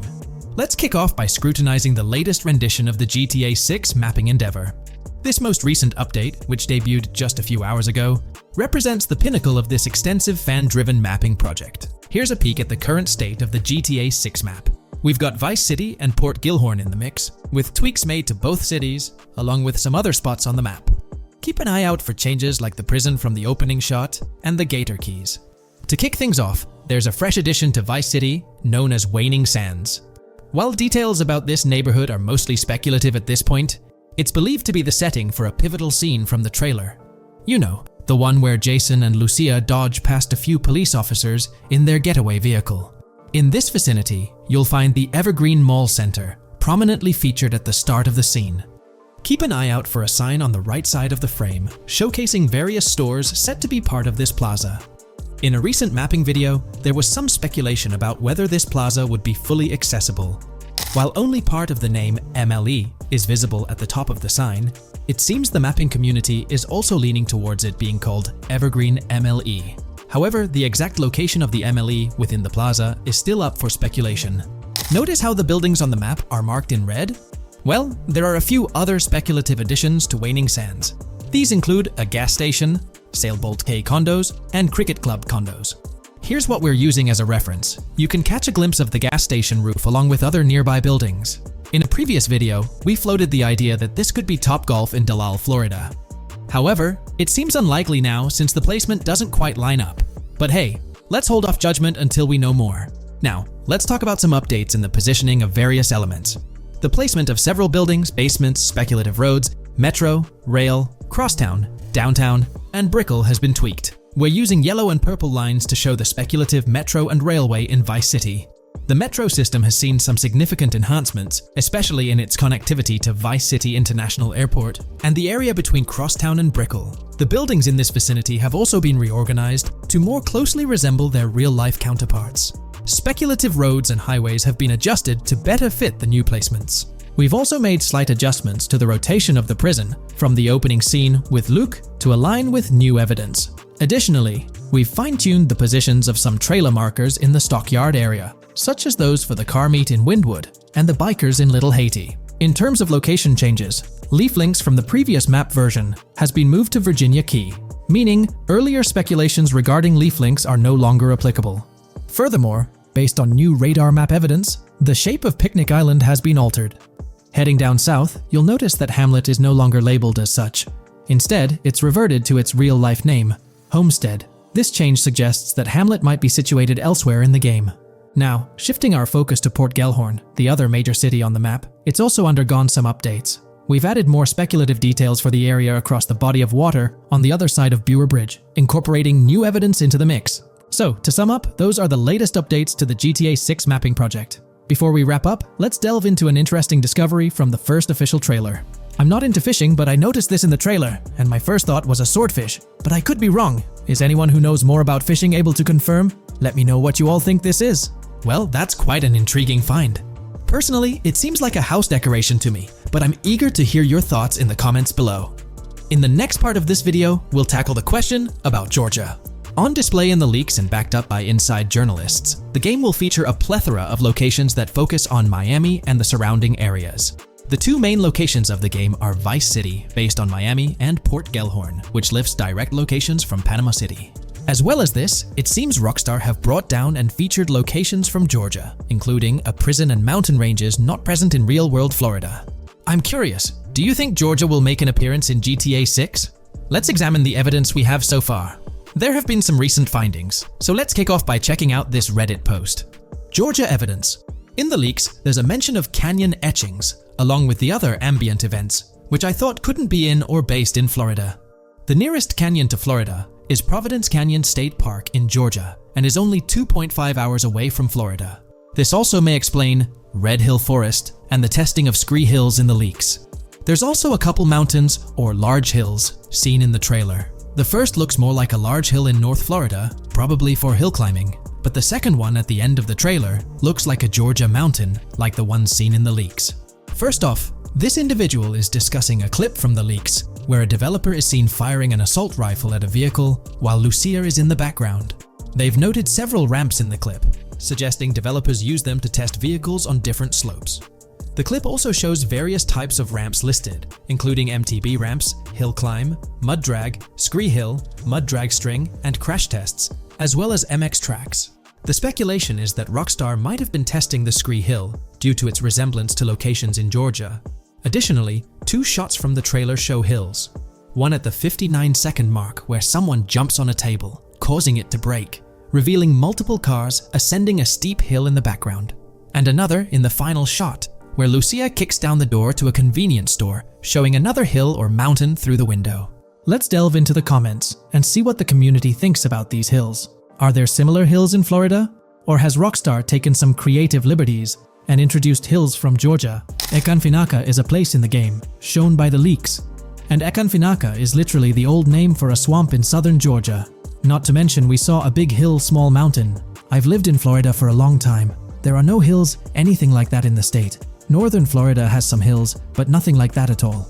The hill in the leaks resembles the Blue Ridge in northern Georgia. It's a fictional state. It could be a collection of features from 4 or 5 states for all we know. 2 hours outside of Florida is hardly breaking the concept. I'd imagine much of the urban landscape will be much like Florida, with the outskirts being closer to Caribbean, or as you said, Georgia. There's a separate post talking about these mountains in GTA 6. We know GTA 6 is being based in Florida, a relatively flat state, so it'd be obvious to think that the game will stay true to its setting. However, one interesting thing I found in the diner robbery footage from the leaks is that a huge mountain can be seen in the far distance, particularly around the part where Lucia starts approaching the police car from the passenger side. I'm not sure if anyone else has noticed this, but it's interesting to note, considering Florida is the flattest state in the country, LOL. Maybe we can go to other states? The area does resemble rural Georgia. Thoughts? I think it will be more similar to RDR2 than past GTAs where it's only one state. I bet the map will be a hybrid of Georgia and Florida.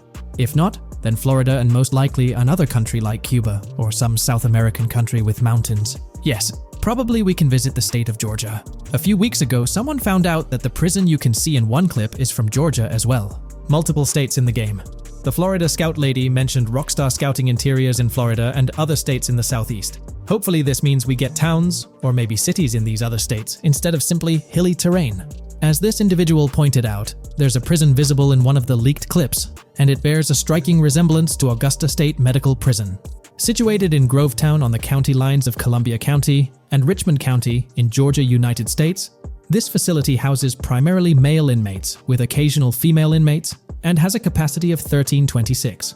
Built in 1982 and operational since 1983, it operates as a close-security prison.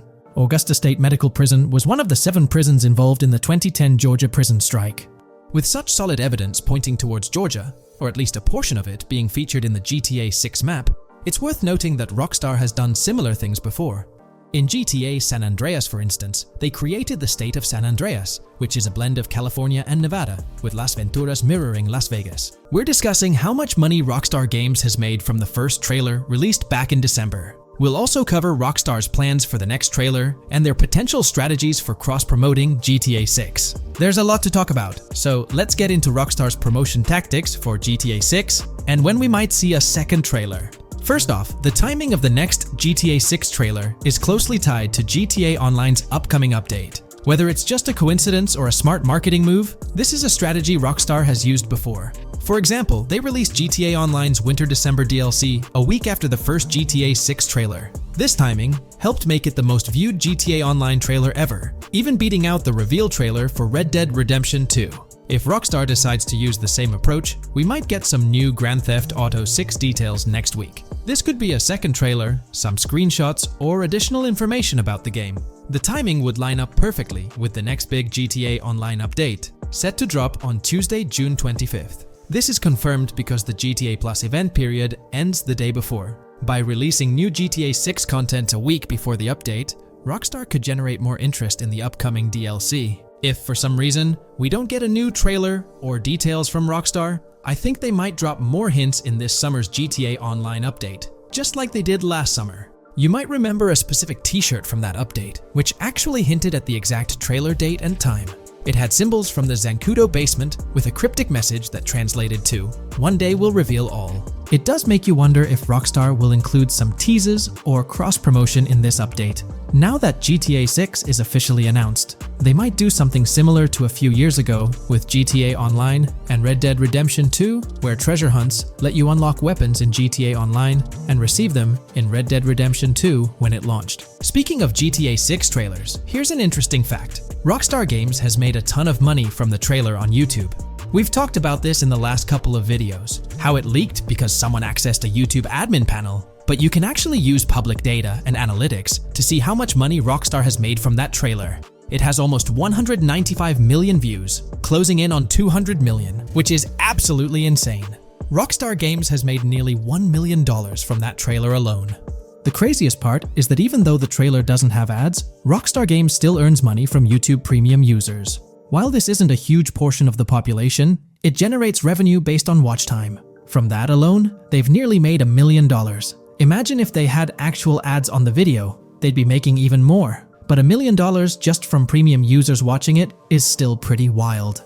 In the grand scheme, it's a small amount for Rockstar and just a drop in the bucket compared to how much they'll make when GTA 6 actually releases. Still, it's an impressive stat for a trailer that Strauss Zelnick says has repeatedly broken the internet. All this excitement around GTA 6 is also boosting their parent company, Take-Two Interactive, with a substantial jump in stock price. According to Investing.com, an article published a few days ago states, the hotly anticipated release of the latest installment of Take-Two Interactive's mega-popular Grand Theft Auto franchise should fuel a substantial uptick in bookings and profitability at the video game maker, according to a JP Morgan analyst's note to clients. The analyst added that the gaming sector is increasingly focused on maximizing the success of proven titles, saying, consumer engagement and publisher resources have consolidated around the largest gaming franchises. They believe this trend favors the biggest players in the industry, with the biggest hits likely to get bigger and mid-tier games likely to struggle as competition costs increase. For this reason,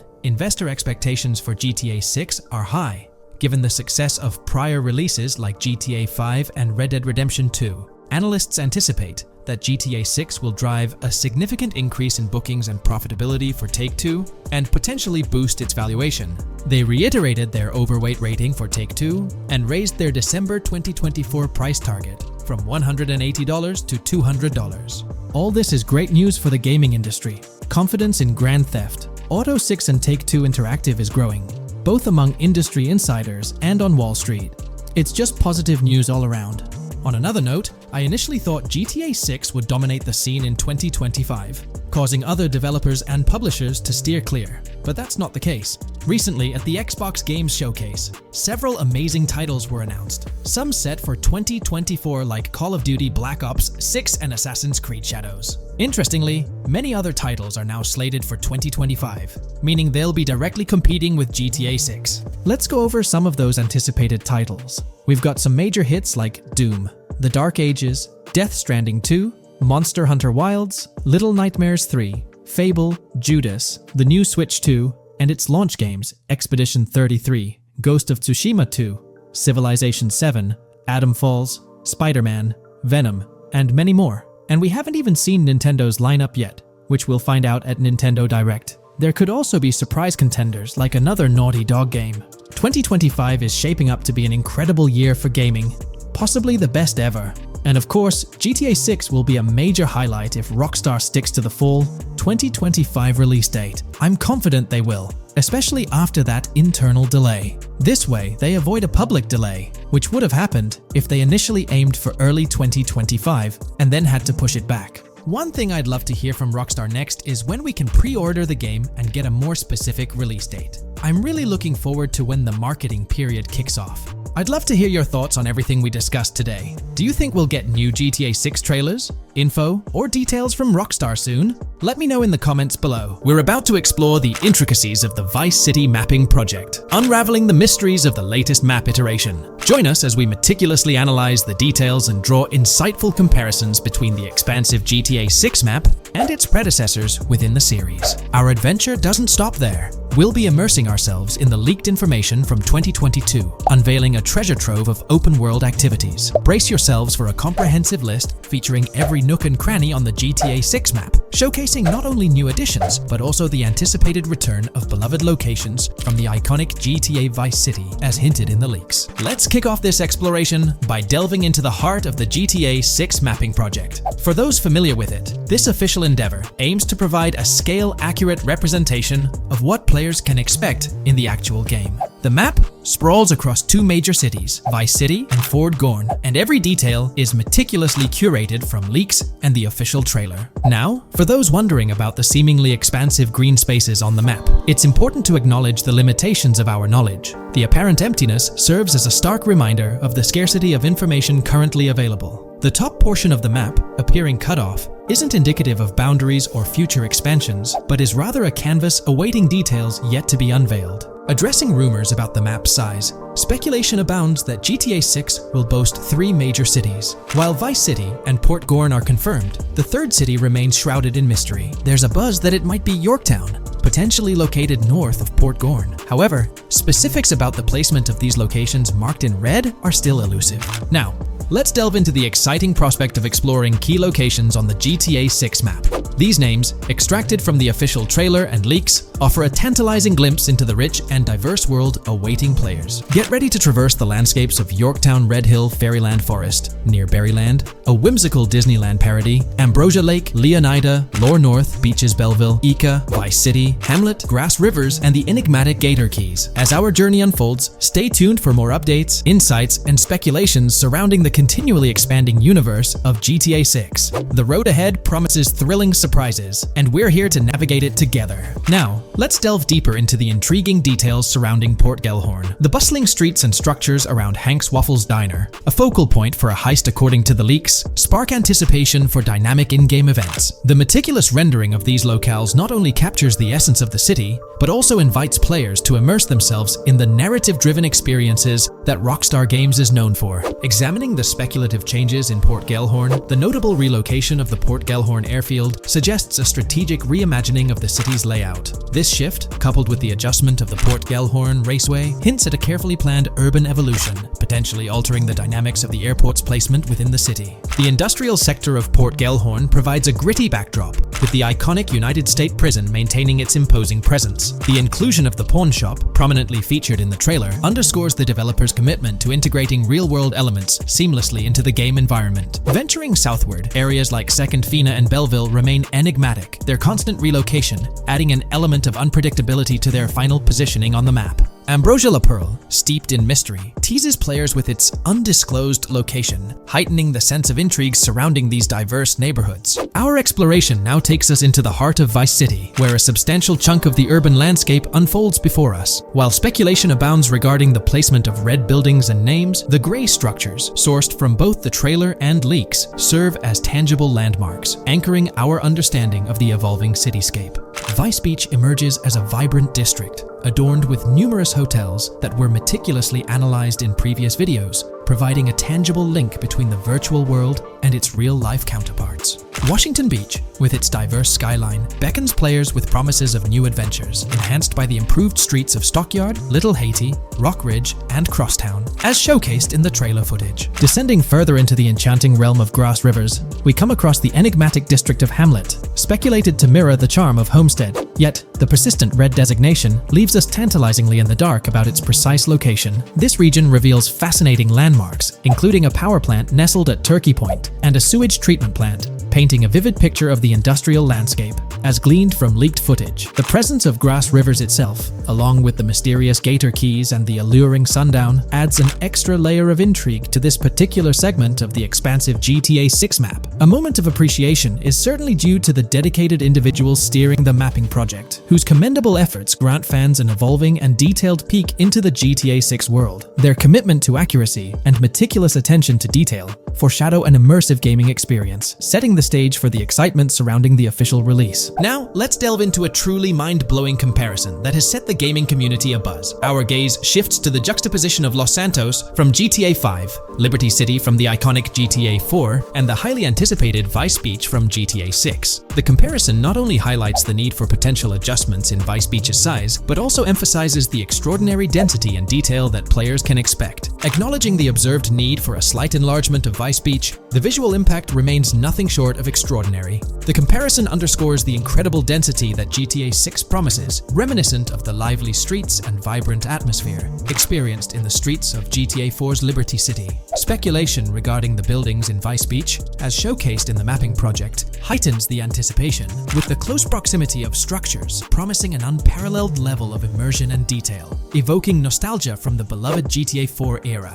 This meticulously crafted map stands as a colossal playground, harking back to the bustling streets that made GTA 4 a standout title. The intricate detailing, the tightly packed urban landscape, and the anticipated density all point towards an experience that pays homage to the franchise's esteemed roots, while pushing boundaries in the expansive open-world genre. The enormity of GTA 6, both in size and detail, heralds a new era in gaming. The astonishing comparison, showcasing the potential density and intricacy of Vice City, is nothing short of a revelation. A special acknowledgement goes out to the mapping community for their outstanding work in envisioning an entire Vice City characterized by a multitude of buildings. The level of density and detail promised is unprecedented and is set to redefine the benchmarks of open-world gaming. The concept of an expansive map allegedly featuring 3 cities elevates the excitement, presenting players with a gaming landscape of unparalleled proportions. Now, delving into the realm of open-world activities revealed in the 2022 leaks, the thrill intensifies. With 4 confirmed activities and the potential inclusion of DICE,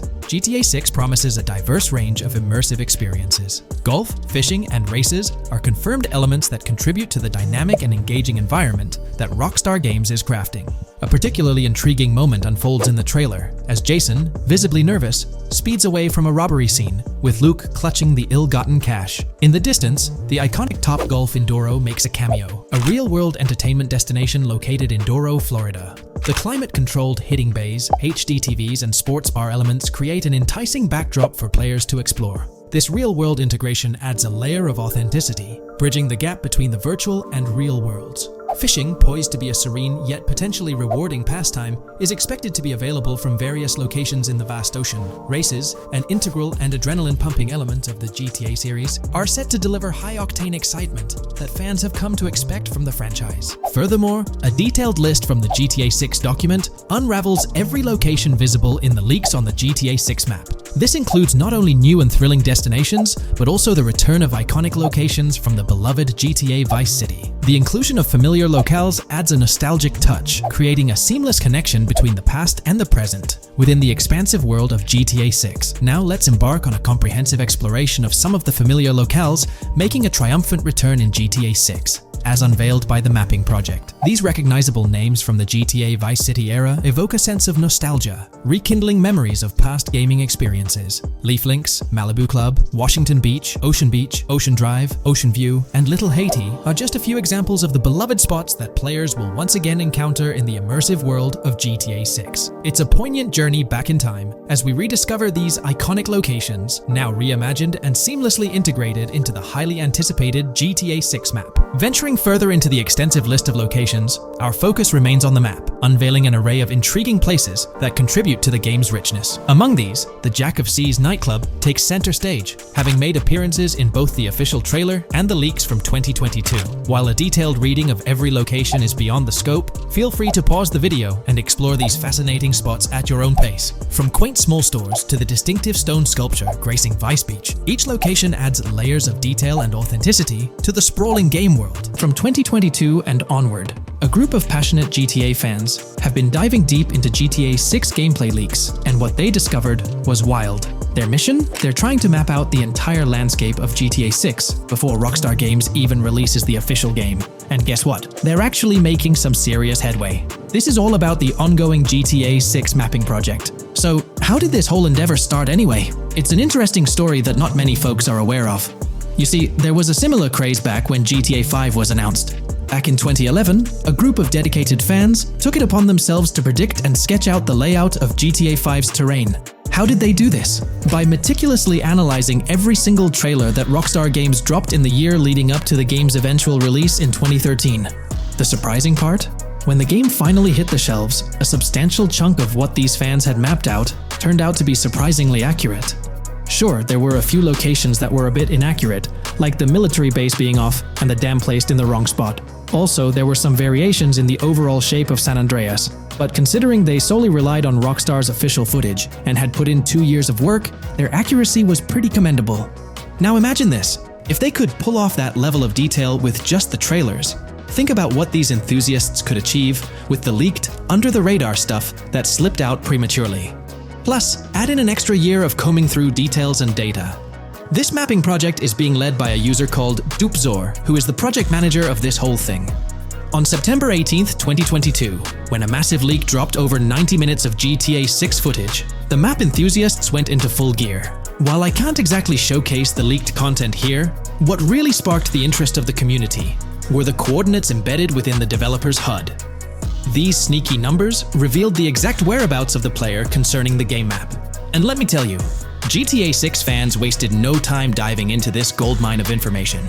With these coordinates in hand, the community went Sherlock Holmes mode, meticulously mapping out the game's terrain and identifying key locations. For instance, in one intriguing clip from the leaks, Lucia and Jason were caught in the act, robbing what seemed to be a Waffle House. This incident was marked by a simple white dot on their evolving map project. But it wasn't just a random dot, it was a significant clue. By cross-referencing the coordinates provided in this clip with other glimpses from the leaked footage, they managed to calculate the spatial relationships between different spots showcased in the leaks. This detective work allowed them to gauge distances and plot out the relative positioning of these places within the game world. However, it didn't stop there. The community didn't solely rely on leaked footage. They combined their detective skills with the official trailer and, using a blend of educated guesses and hard data, endeavored to include every conceivable road, building, and landmark featured in the GTA 6 map. The goal? To create a comprehensive and accurate representation of the game's virtual world based on all available tidbits of information. It's a fascinating process that demonstrates the dedication and passion of gaming communities in piecing together the puzzle of what to expect in GTA 6. Since the leaks hit, the GTA community has been on a mission, working tirelessly to piece together the game's map. Their focus has mainly been on sketching out the main areas, the cities, towns, and key landmarks. It's been quite a collective effort, with everyone trying to contribute and fill in the blanks based on whatever clues they could find. Then, the trailer dropped, and it was a whole new ball game. Among all the fast cars and flashy scenes, Rockstar slipped in a subtle surprise for the observant fans.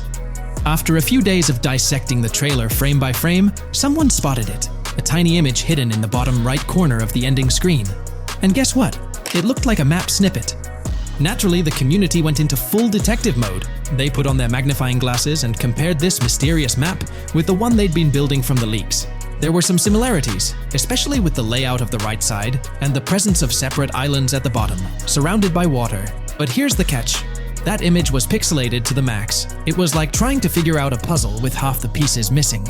The lack of detail made it nearly impossible to confirm if it matched their map. This whole revelation sparked a heated debate among fans. Some folks started wondering if Rockstar deliberately threw this low-res map nugget to mess with their heads. Could it be that Rockstar is messing with the community, leading the GTA 6 mapping project into the wrong path? It's pretty odd for Rockstar to include this map, as it was deliberately placed. When it comes to safeguarding the details of their upcoming games, Rockstar is notoriously tight-lipped. So, when those leaks dropped in 2022, it really threw a spanner in the works for the company. It's kind of a déjà vu situation, considering a similar thing happened back when GTA 5 was in the spotlight. I can't help but wonder if Rockstar did this deliberately, as a deliberate move to shake things up and keep everyone guessing. But then again, we, the GTA fans, are pretty good at concocting theories out of thin air. Now, about that mysterious, highly detailed artwork nestled in the official wallpaper, that's what's really piqued my interest. It's like this odd piece that stands out from the rest, making me think it wasn't just randomly thrown in there. There's gotta be some intention behind it, right? The big question swirling around is whether it's a sly misdirection or a subtle clue for the savvy gamers. But honestly, we won't get any answers until the game hits the shelves, or maybe, if we're lucky, after another sneak peek in a new trailer. The GTA 6 mapping community dove headfirst into dissecting this artwork, but truth be told, there wasn't much to work with. So, they've been sticking to the stuff they can actually confirm. Oh, and those maps floating around, especially the ones from IGN and PC Gamer, they're more like creative interpretations. Think of them as speculative mock-ups cooked up by the mapping community based on their hunches and educated guesses. There's a whole lot of imagination at play there, but none of it has received the official stamp of confirmation. The GTA 6 mapping project might not be dropping any bombshells about unknown locations in the game, especially considering how the gameplay leaks already spilled quite a bit on what's in store. Now, the heart of this community effort lies in the finer details. They're all about pinning down the exact spots where these landmarks and locations are going to be placed within the game's vast world. However, let's be real here. They've barely scratched the surface, covering roughly just 10% of the entire map. Still, kudos to them for the tremendous effort and progress they've managed to make with what they have. What's confirmed, though, is that this map in GTA 6 is going to be an absolute beast, nearly double the size of the already sprawling map in GTA 5. They've made strides, particularly in fleshing out the Miami Beach region seen in the trailer, those gorgeous Venetian islands from the breathtaking aerial shot, and even narrowing down the location of Lucia's incarceration in the game. Looking ahead, this ongoing commitment over the coming years will gradually unveil more insights into what we can anticipate from the GTA 6 map. The anticipation is real, and it's fascinating to witness how this mapping endeavor will continue to shape our expectations for GTA 6. Looking at the timeline, it's pretty clear that both the completion of the project and the release of GTA 6 are still a considerable number of years down the road. But let me tell you, the dedication and hard work displayed by this community are nothing short of remarkable. Honestly, they deserve way more recognition for what they're doing. If you're keen on staying updated with the latest progress, or even lending a hand to this endeavor, I strongly recommend hopping onto the GTA 6 mapping community Discord. You'll find the link in the description below. These individuals have a monumental task ahead of them. But you know what? It's an incredibly intriguing project. Back in the days before GTA 5, I didn't even know something like this was happening behind the scenes. But now, as we patiently wait for 2025, every snippet of information or rumor about GTA 6 gets me all excited. We're delving into the realm of GTA 6 Online, the upcoming multiplayer aspect of Rockstar Games' Grand Theft Auto 6. We'll dissect all the insights gathered from leaks back in 2022, alongside an intriguing anti-cheat patent filed by Rockstar's parent company, Take-Two Interactive. This patent offers a glimpse into how the forthcoming online experience aims to ensure a safer environment compared to the current GTA Online. Furthermore, we'll explore a novel method Rockstar plans to implement in GTA 6 for managing online sessions. This innovation promises to infuse the expansive world of GTA 6 with a livelier atmosphere, enriching the player's immersion in its intricacies. Undoubtedly, GTA Online stands as a titan in the realm of multiplayer gaming. Its enduring popularity has significantly contributed to the ongoing success of GTA 5 over the past 11 years. This success owes much to Rockstar's astute strategy, crafting a robust core game with GTA 5 and then supplementing it with regular content updates for the online segment.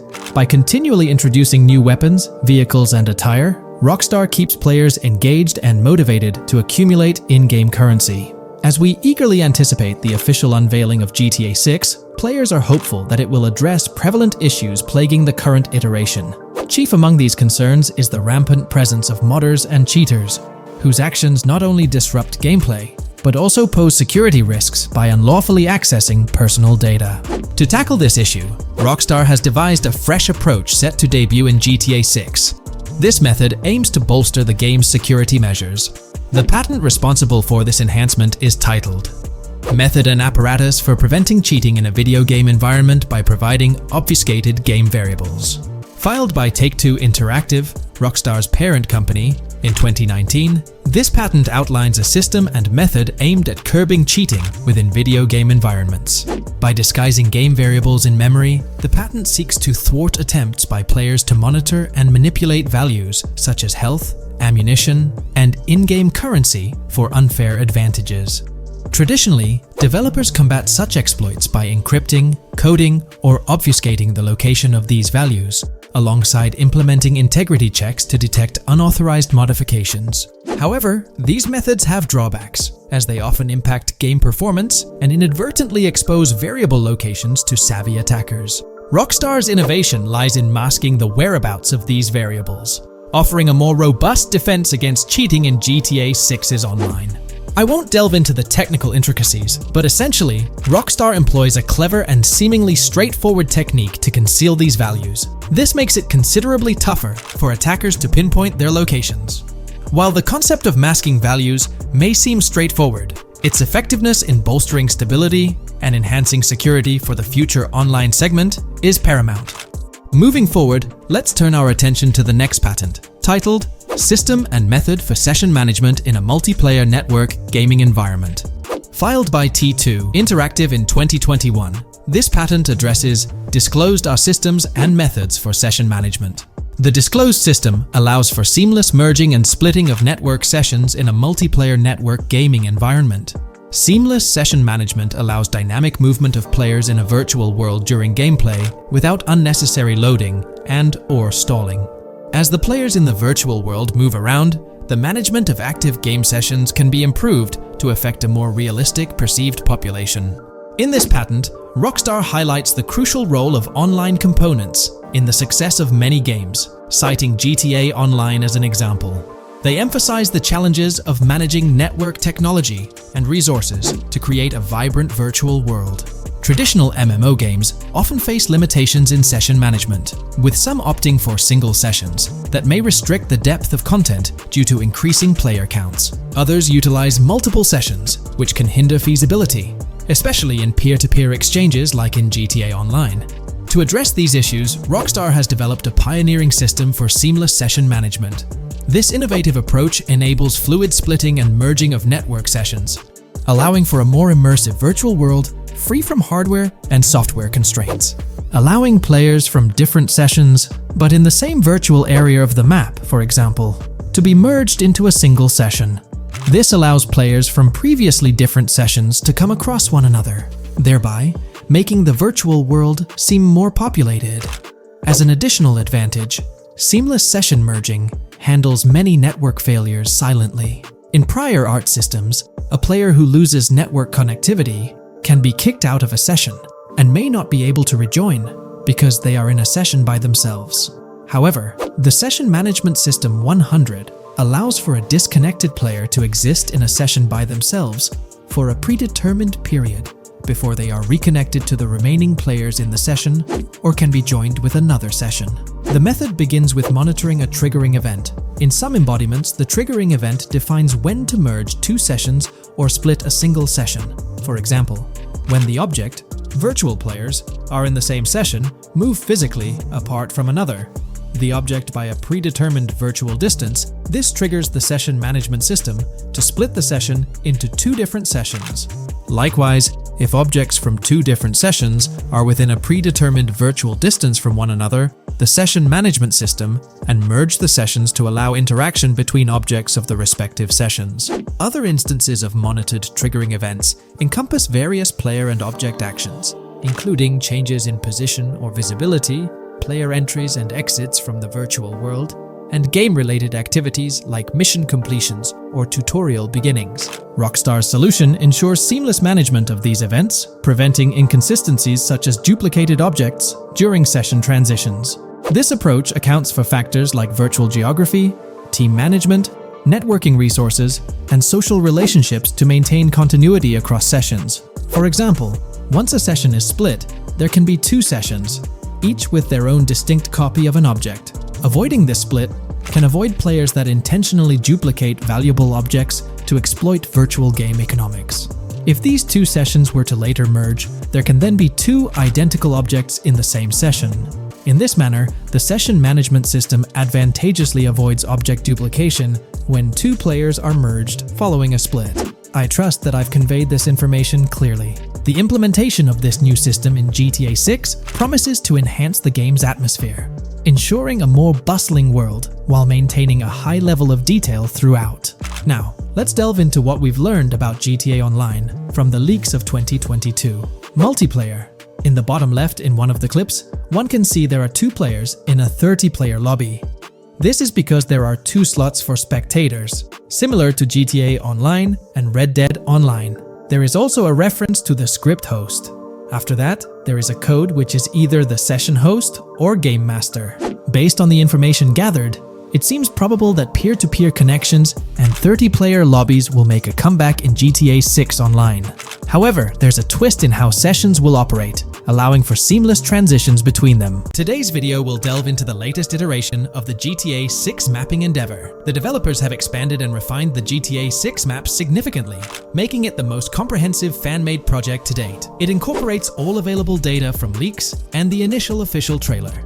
We'll explore the recent updates to the map and conduct a fascinating comparison between the current GTA 6 map and those of previous GTA games.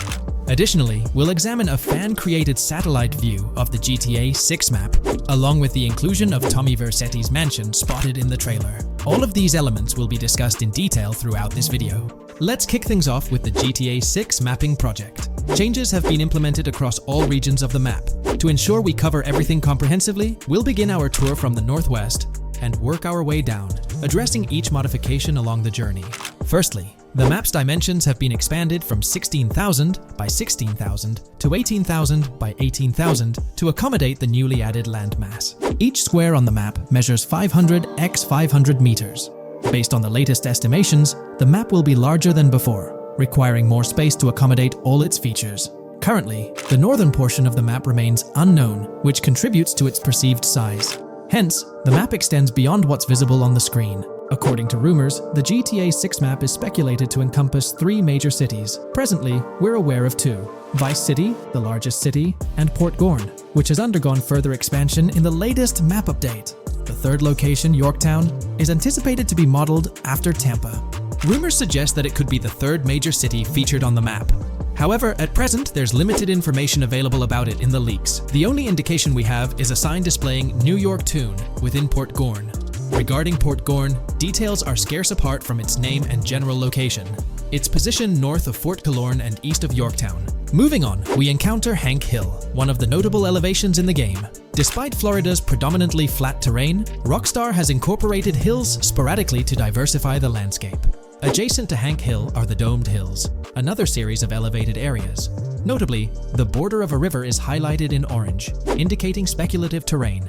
Nonetheless, it appears to be situated in the vicinity of Red Hill, a small town positioned near Lake Leonida. The largest body of water, Lake Leonida, sits approximately at the map's midpoint, drawing parallels to Lake Okeechobee in real life. To the north of Lake Leonida lies Fairyland Forest, a wooded area neighboring Fairyland, a playful nod to Disney World. To the east of Lake Leonida, you'll find Ambrosia and Laurel, 2 additional small towns, along with North Beaches. Heading south from Yorktown, we reach Port Gorn, which has undergone expansion westward. The buildings and roads depicted in black and grey correspond to those visible in leaked footage and the trailer. Roads highlighted in red, along with orange borders, remain speculative. However, the port area shows 2 speculative buildings and a portion of the border that's confirmed. The Bay Area has seen overall enlargement, including modifications to the speculative islands near Port Gorn. Additionally, a newly added section featuring small islands and a confirmed border indicates further expansion. With these developments, Port Gorn's size may rival that of Vice City.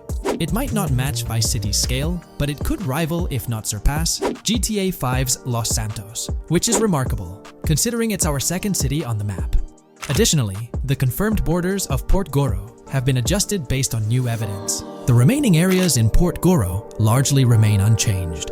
We still have Han Waffles Diner, surrounded by its buildings and structures, along with Port Gorn Motel, Gorn Bluff, the Pawn Shop, Port Gorn Raceway, Port Gorn Airfield, and the United State Prison. Belleville and Econfina remain situated near Vice City. Now, focusing on Vice City itself, much of it retains its layout from the previous map update. We observed the increasing density of the map, particularly with the stockyard and crossdown area now filled in, along with the hotels in the Vice Beach area.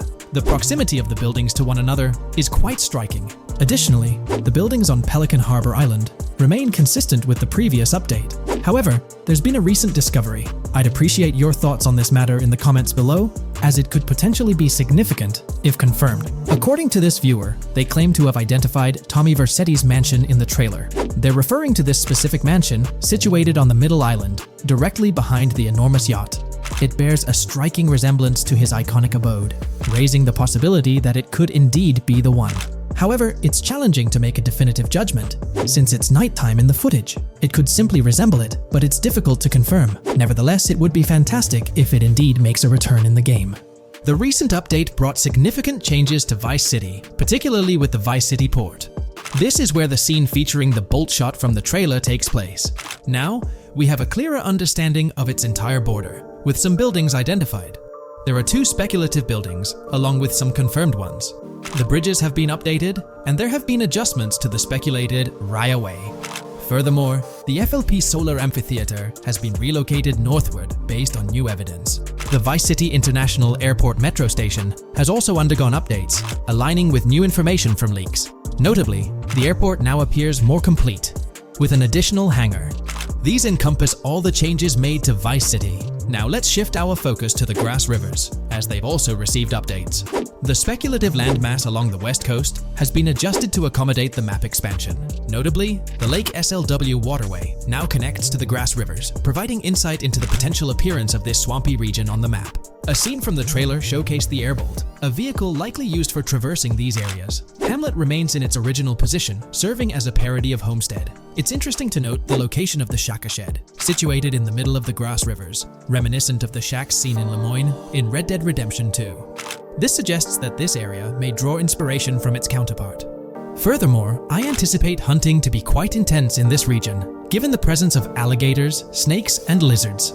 The diverse wildlife, particularly at night, is bound to create a thrilling atmosphere. Additionally, changes have been made to the Gator Keys and the surrounding islands, as observed in the trailer. More specifically, there have been additions to speculative locations, such as Bird Key, based on new evidence. Additionally, some speculative areas across the map have been updated.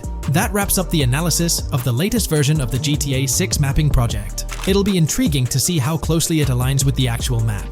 Moreover, let's delve into a fascinating comparison between this latest version and all the other maps in the GTA series. Take a look at this comparison. On the left side, you'll find the latest version of the GTA 6 mapping project. Above it, there's the map of North Yankton from GTA 5. To the right of the North Yankton map, you'll see the island of Copico from GTA Online. Next to Copico, there's the GTA 5 map. Below that, we have the GTA 4 map. Below the GTA 4 map are the maps of Liberty City and GTA 3. And finally, at the bottom, there's the map of GTA San Andreas. One of the first things I noticed is how compact the GTA 4 map appears compared to others. Despite its small size, it boasted greater density than the GTA V map. Streets were closely packed, and every inch of space was utilized efficiently. Anyone who's played GTA 4 can attest to the unparalleled density of its city, brimming with intricate details. I anticipate a similar level of density and attention to detail in the GTA 6 map. Considering the vastness of the GTA 4 map, despite its modest size, I expect the density in GTA 6 to match, if not surpass, that level. Even though GTA 6 is already approximately twice the size of the GTA 5 map, the addition of intricate details will make it feel even more expansive. Now, let's examine a comparison between the old GTA Vice City map and the latest version of the GTA 6 mapping project. The old Vice City map has been superimposed onto the new one, allowing for a visual comparison of the two. Taking a deeper dive into GTA 6, we find out new info around the highly anticipated Trailer 2, highly probable predictions, and the projected timelines associated with this game. Post the unveiling of Trailer 1 on December 5th, 2023, providing enthusiasts with a tantalizing glimpse into the world of the forthcoming GTA installment. Rockstar has maintained a notable silence. Despite the absence of official announcements, the internet has been abuzz with articles and claims, including a recent piece highlighting details allegedly leaked by a Twitter user. It's prudent to approach such assertions with a discerning eye, given the prevalence of misinformation in the digital space, especially with the emergence of numerous GTA 6 themed accounts. Interestingly, amidst the sea of speculations, it's essential to acknowledge the presence of individuals who accurately leaked details about the first trailer on Reddit before its official release. One mysterious figure stands out, predicting not only the featured song, but also pinpointing the release date, directing curious minds to their username as a form of verification. This individual, while refraining from sharing disruptive insights into the game's development, did provide a tantalizing glimpse into new features. Among the disclosed features are the intriguing prospect of dual-wielding weapons, confirmed instances of gore and dismemberment, and the promise of varied sunset colors. A unique addition to the GTA universe includes a Miami-themed 3v3 basketball element, with a connection drawn to a hypothetical collaboration between Rockstar and LeBron James. The figure behind these leaks, having created their account on November 19th, 2023, mysteriously vanished shortly after sharing these details, leaving behind a trail of speculative wonder. As we navigate through these uncharted waters of gaming anticipation, the veil of mystery surrounding GTA 6 continues to captivate and enthrall gaming enthusiasts worldwide. Diving deeper into the intricacies surrounding the leaked gameplay footage, it's important to clarify that what we witnessed is not a true representation of the final product. The showcased gameplay is derived from an older build, and the developers have assured the gaming community that the game will undergo significant visual enhancements. This preliminary look is merely a glimpse, offering little resemblance to the expansive and refined map that will unfold when the game is officially released. In evaluating the validity of information, it's pertinent to underscore that Jamie King's perspectives on GTA 6 hold little value, and the credibility of the Reddit leak stands stronger. As is customary in the gaming landscape, a level of skepticism is warranted, particularly given the prevalence of misinformation circulating through various GTA 6 related accounts. Now, turning our focus to the anticipation surrounding the release of the second trailer for GTA 6, historical trends provide valuable insights. Examining the timelines of previous releases, such as GTA 5 and Red Dead Redemption 2, reveals a consistent pattern. The second trailer typically arrives approximately a year after the debut of the first one. This established rhythm aligns with expectations for GTA 6. Considering the guidance from Rockstar and its parent company, Take-Two Interactive, which envisions the game's release in fiscal year 2025, ending on March 31st, the stage is set for an eagerly awaited gaming experience. The projected revenue of $8 billion underscores the ambitious plans to deliver groundbreaking titles, with GTA 6 at the forefront. The confirmation of the 2025 release through the first official trailer adds another layer of certainty to the equation. With the prospective release of GTA 6 in the first quarter of 2025, the logical assumption is that the second trailer will make its debut sometime in 2024. Speculations within the gaming community have surfaced, with one user dissecting the first trailer and estimating an August or October release for Trailer 2, followed by a potential final trailer in January. The sentiment resonates with the idea of maintaining momentum and sustaining excitement among fans. An intriguing twist enters the narrative with the potential release of the PS5 Pro in November, suggesting a strategic move to reduce the waiting time for additional information. As the community engages in this dynamic dance of anticipation, excitement mounts for the next trailer, where glimpses of actual gameplay are eagerly awaited. Venturing deeper into the realm of anticipation surrounding GTA 6, comparisons with Red Dead Redemption 2, which boasted 6 trailers, underscore the immense budget and expansive scope that the upcoming installment is set to showcase. Expectations are set for a dynamic marketing approach with 2 trailers, each dedicated to unraveling the story of a protagonist. This anticipation is further fueled by the likelihood of a dedicated gameplay trailer, shedding light on the mechanics and features, as well as a comprehensive trailer providing insights into the vastness of the game's map. Additionally, there's a tantalizing prospect of a trailer focusing on the diverse groups and gangs that inhabit distinct zones within the game. This comprehensive promotional strategy is indicative of a monumental project that promises to redefine the gaming landscape. Now, let's unravel the rationale behind the assertion that GTA 6 is poised for a late 2025 release. Examining the historical trajectory of game releases, particularly the 2-year gap between the initial trailer and the game hitting the shelves, aligns seamlessly with fiscal reports. This alignment serves as a solid foundation for confidence in predicting the game's availability by the end of 2025. Pondering the intriguing possibility that GTA 6's launch timeline might mirror that of its predecessor, GTA 5, sparks curiosity. Noting the first teaser trailer's debut on November 2nd, 2011, and comparing it with GTA 5's unveiling on December 5th, 2023, there's a parallelism that invites speculation. Expanding this analogy to include the release of the first 2 screenshots for GTA 5 on July 12, 2012, suggests a timeline for potential content drops for GTA 6. If we entertain the notion of a 1-year gap between the first and second trailers, mirroring historical patterns, and factor in Rockstar's potential aim for a fall release, an intricate timeline unfolds.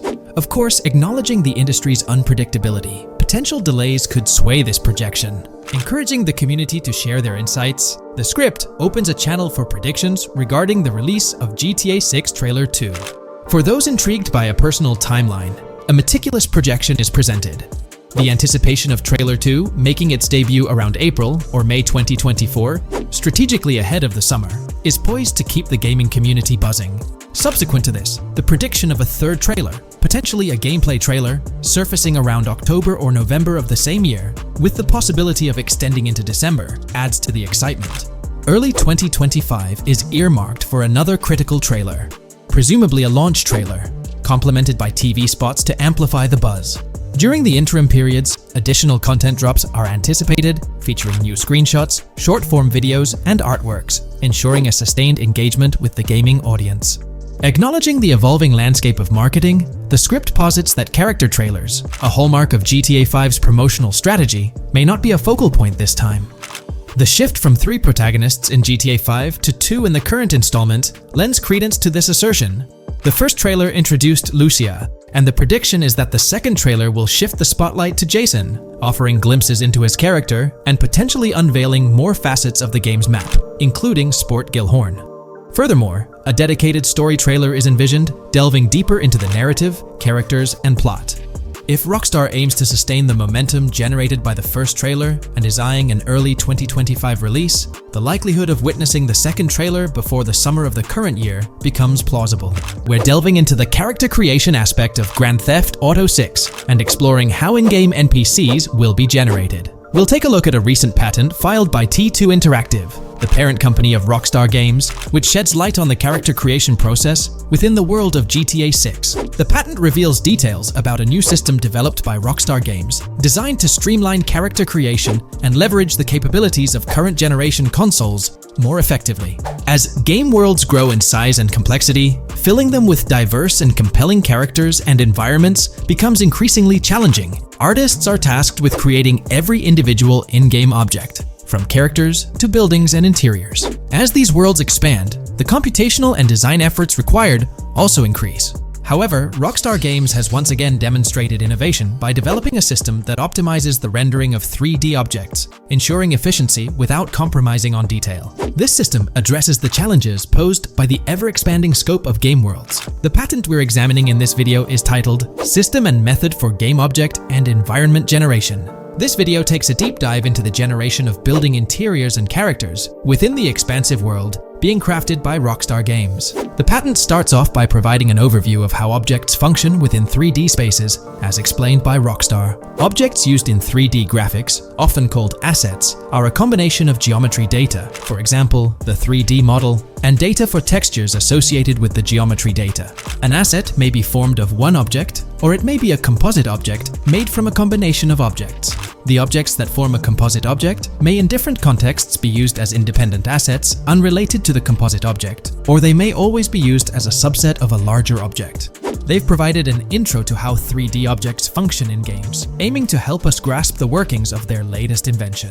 Persons of skill in the art will recognize that many different sorts of assets, such as vehicles, can be made from collections of subcomponents. For example, one aspect of the game might require a room, say a dining room. That entire dining room could be considered one game asset, but it will likely be created from several other assets, such as a table, chairs, dishes, glasses, wallpaper, flooring, etc. The glasses and chairs are independent of the larger dining room asset. As another example, a virtual person in the game, such a background character in a scene, would also be an asset. A person asset might be made up of a number of interchangeable objects, such as legs, a torso, arms, a head, etc. Because the person is made up of interchangeable objects, a variety of different persona sets can be made by mixing and matching different constituent parts. But a body part like a torso might always be used as a subpart of a larger body object. Prior art systems generally include libraries of game assets. The systems and methods of the present disclosure add a metadata layer to these game asset systems and provide modified development and game architectures to take advantage of the new metadata layer. This metadata layer includes tags that are added to the object in order to provide useful descriptors. In a preferred embodiment, these descriptors are completely free-form and without context. This allows developers to specify information about objects as needed without having to be locked into a rich pre-configured schema. Rockstar's new system introduces an additional metadata layer and utilizes tags for enhanced functionality. In the next section, they provide examples illustrating how this tagging system will operate. For instance, characters and virtual beings within the game world will be assigned tags like skinny, chubby, average, attractive, ugly, young, old, and so on. They explain that this tagging system won't just apply to the 3D models or textures alone, but to the entire object package, which includes the model and its associated textures. Essentially, every aspect of a particular character will be tagged. For example, skin textures for elderly characters will be tagged as old, while arms and torsos for heavier characters will be tagged as chubby. They also list other tag examples provided by Rockstar, such as sporty, hipster, emo, preppy, nerdy, luxury, basic, new, worn out, business, and formal. Moreover, each component can have its own tag, and there can even be collections of assets with tags. Furthermore, they explain that all these assets can be stored on servers for easy developer access via an application programming interface (API). Additionally, these assets can be stored in various formats like XML, limited text, binary encoding, relational databases, and others, depending on the developer's proficiency.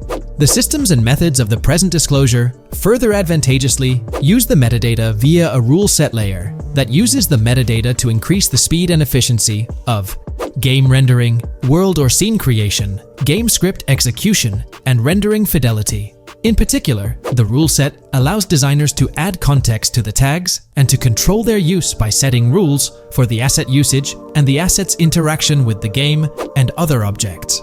These rules are unrestricted and can be used to provide a wide variety of different capabilities and restrictions for objects. Let's take a look at how these tags will be put into action. For instance, if a jacket object is created, a tag like additional top garment can be assigned to it.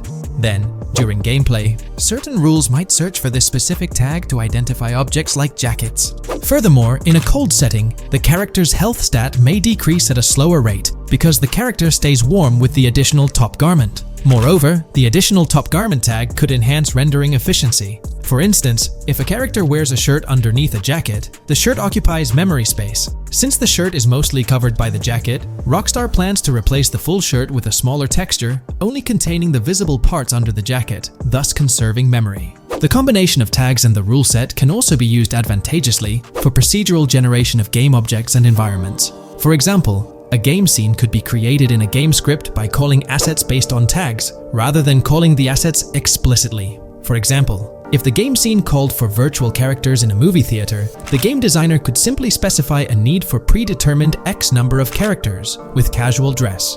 If the designer wanted a sci-fi movie playing at the theater, it might also call for a higher percentage than normal of characters tagged nerdy. The metadata rule set interface would interpret these general instructions at game runtime to randomly generate virtual characters fulfilling those needs. Additionally, this system offers increased efficiency. For instance, the entire character object doesn't need to be packaged before streaming to the GPU for processing. Instead, they can be generated directly on the GPU using existing model and texture assets. Of course, Rockstar aims to utilize as many preloaded GPU textures as possible, while maintaining a realistic variety in the scene. Moreover, this system allows them to control the number of preloaded textures used in a scene. For instance, more textures can be preloaded for complex scenes and fewer for simpler ones. The goal of this video is to provide an overview of the key aspects of this new system, so I won't delve into every example described in the patent. Turning to the details of the specified metadata, in a particularly advantageous embodiment, the following metadata is included for each model and texture: IDs, property tags, match tags, randomization restrictions, expression data, and optimization data. While this selection of metadata has been found advantageous, different groupings and subsets of these tags can be mixed and matched as needed to accomplish particular design goals without departing from the spirit and advantages of the present disclosed inventions. The uses, embodiments, and benefits of each of these fields are described as follows. These elements constitute the metadata, and while I won't delve into each one individually, they essentially represent the various tagging methods Rockstar employs to organize models and textures.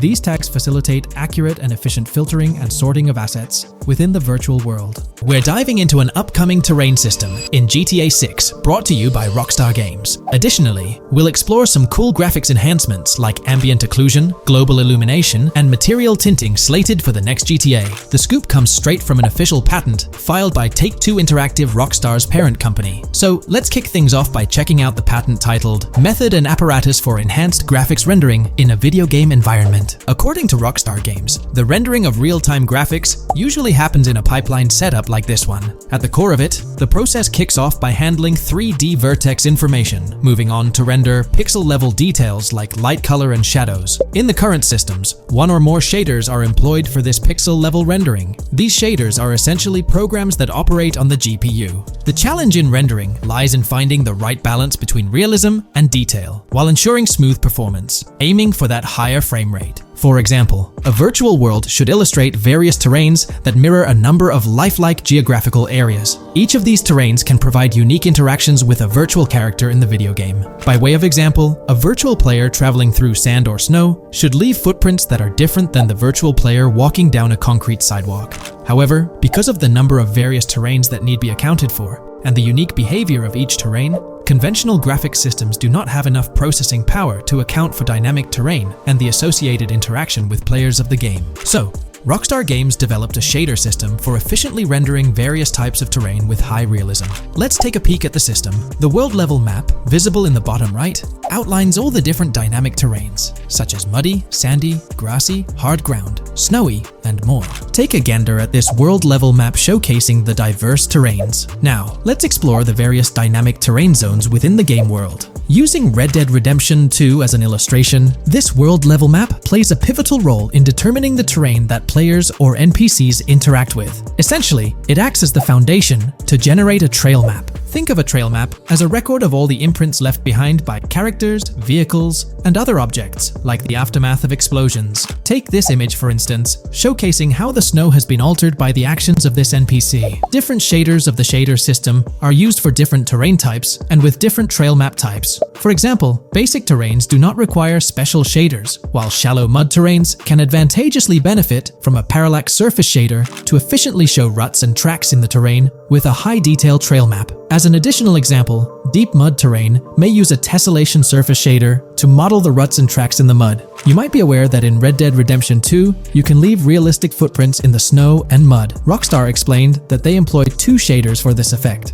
parallax maps and desolation. These shaders create a convincing illusion of high-level deformation, where footprints appear on the terrain's surface. In reality, the surface is warped but not physically deformed, ensuring a smooth and polished movement experience. In GTA 6, they're applying the same technique to bring an extra layer of realism. This will be particularly noticeable with explosions, firing RPGs at the ground, walking through mud, or driving vehicles through it, each leaving distinct tracks based on the terrain. RPGs, for instance, will create craters on the ground. This adds a significant level of interactivity, making it feel like you're genuinely impacting the game world in real time. Despite it being an illusion, the result will be remarkably realistic, akin to the snow in Red Dead Redemption 2. To sum it up, this graphics rendering patent encompasses the dynamic terrain, ambient occlusion, global illumination, and material tinting, all exciting new features making their way to GTA 6. Rockstar has invented and patented new graphics rendering systems, which aims to fix some of the problems of traditional graphics rendering systems to make graphics rendering more efficient, thus improving performance and allowing for better, more realistic, and more immersive visuals. Dynamic terrain system. This is a system that records and creates trail maps which make it possible that terrains can be visually deformed when being interacted with in various ways. Players, NPCs, vehicles, objects, and explosions can affect the terrain. For example, leaving footprints or vehicle tracks in sand can be seen in action in Trailer 1. Explosions will leave craters in the terrain as well. It's also possible for certain changes to the terrain to disappear over time. For example, footprints and tracks in mud disappearing after some time, since the viscosity of mud makes it return to its normal state after some time.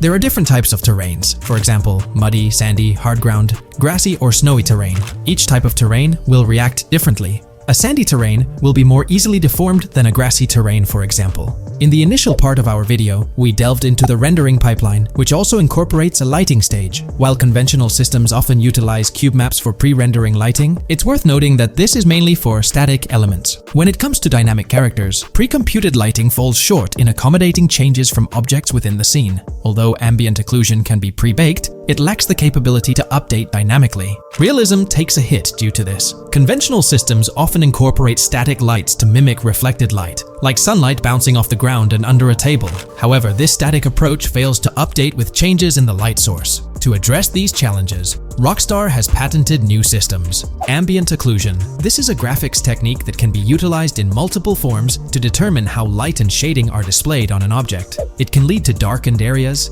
enhanced contrast, and improved surfaces due to this technology. This patent's ambient occlusion system offers some special advantages. Determined by either preset or randomized assets based on developer discretion, the lighting can greatly provide a new vision to world building to make certain areas stand out, akin to a real-life setting. Global illumination. Global illumination is a graphics rendering technique that models how light is bounced off of surfaces onto other surfaces in direct light, rather than being limited to just the light that hits a surface directly from a light source, direct light.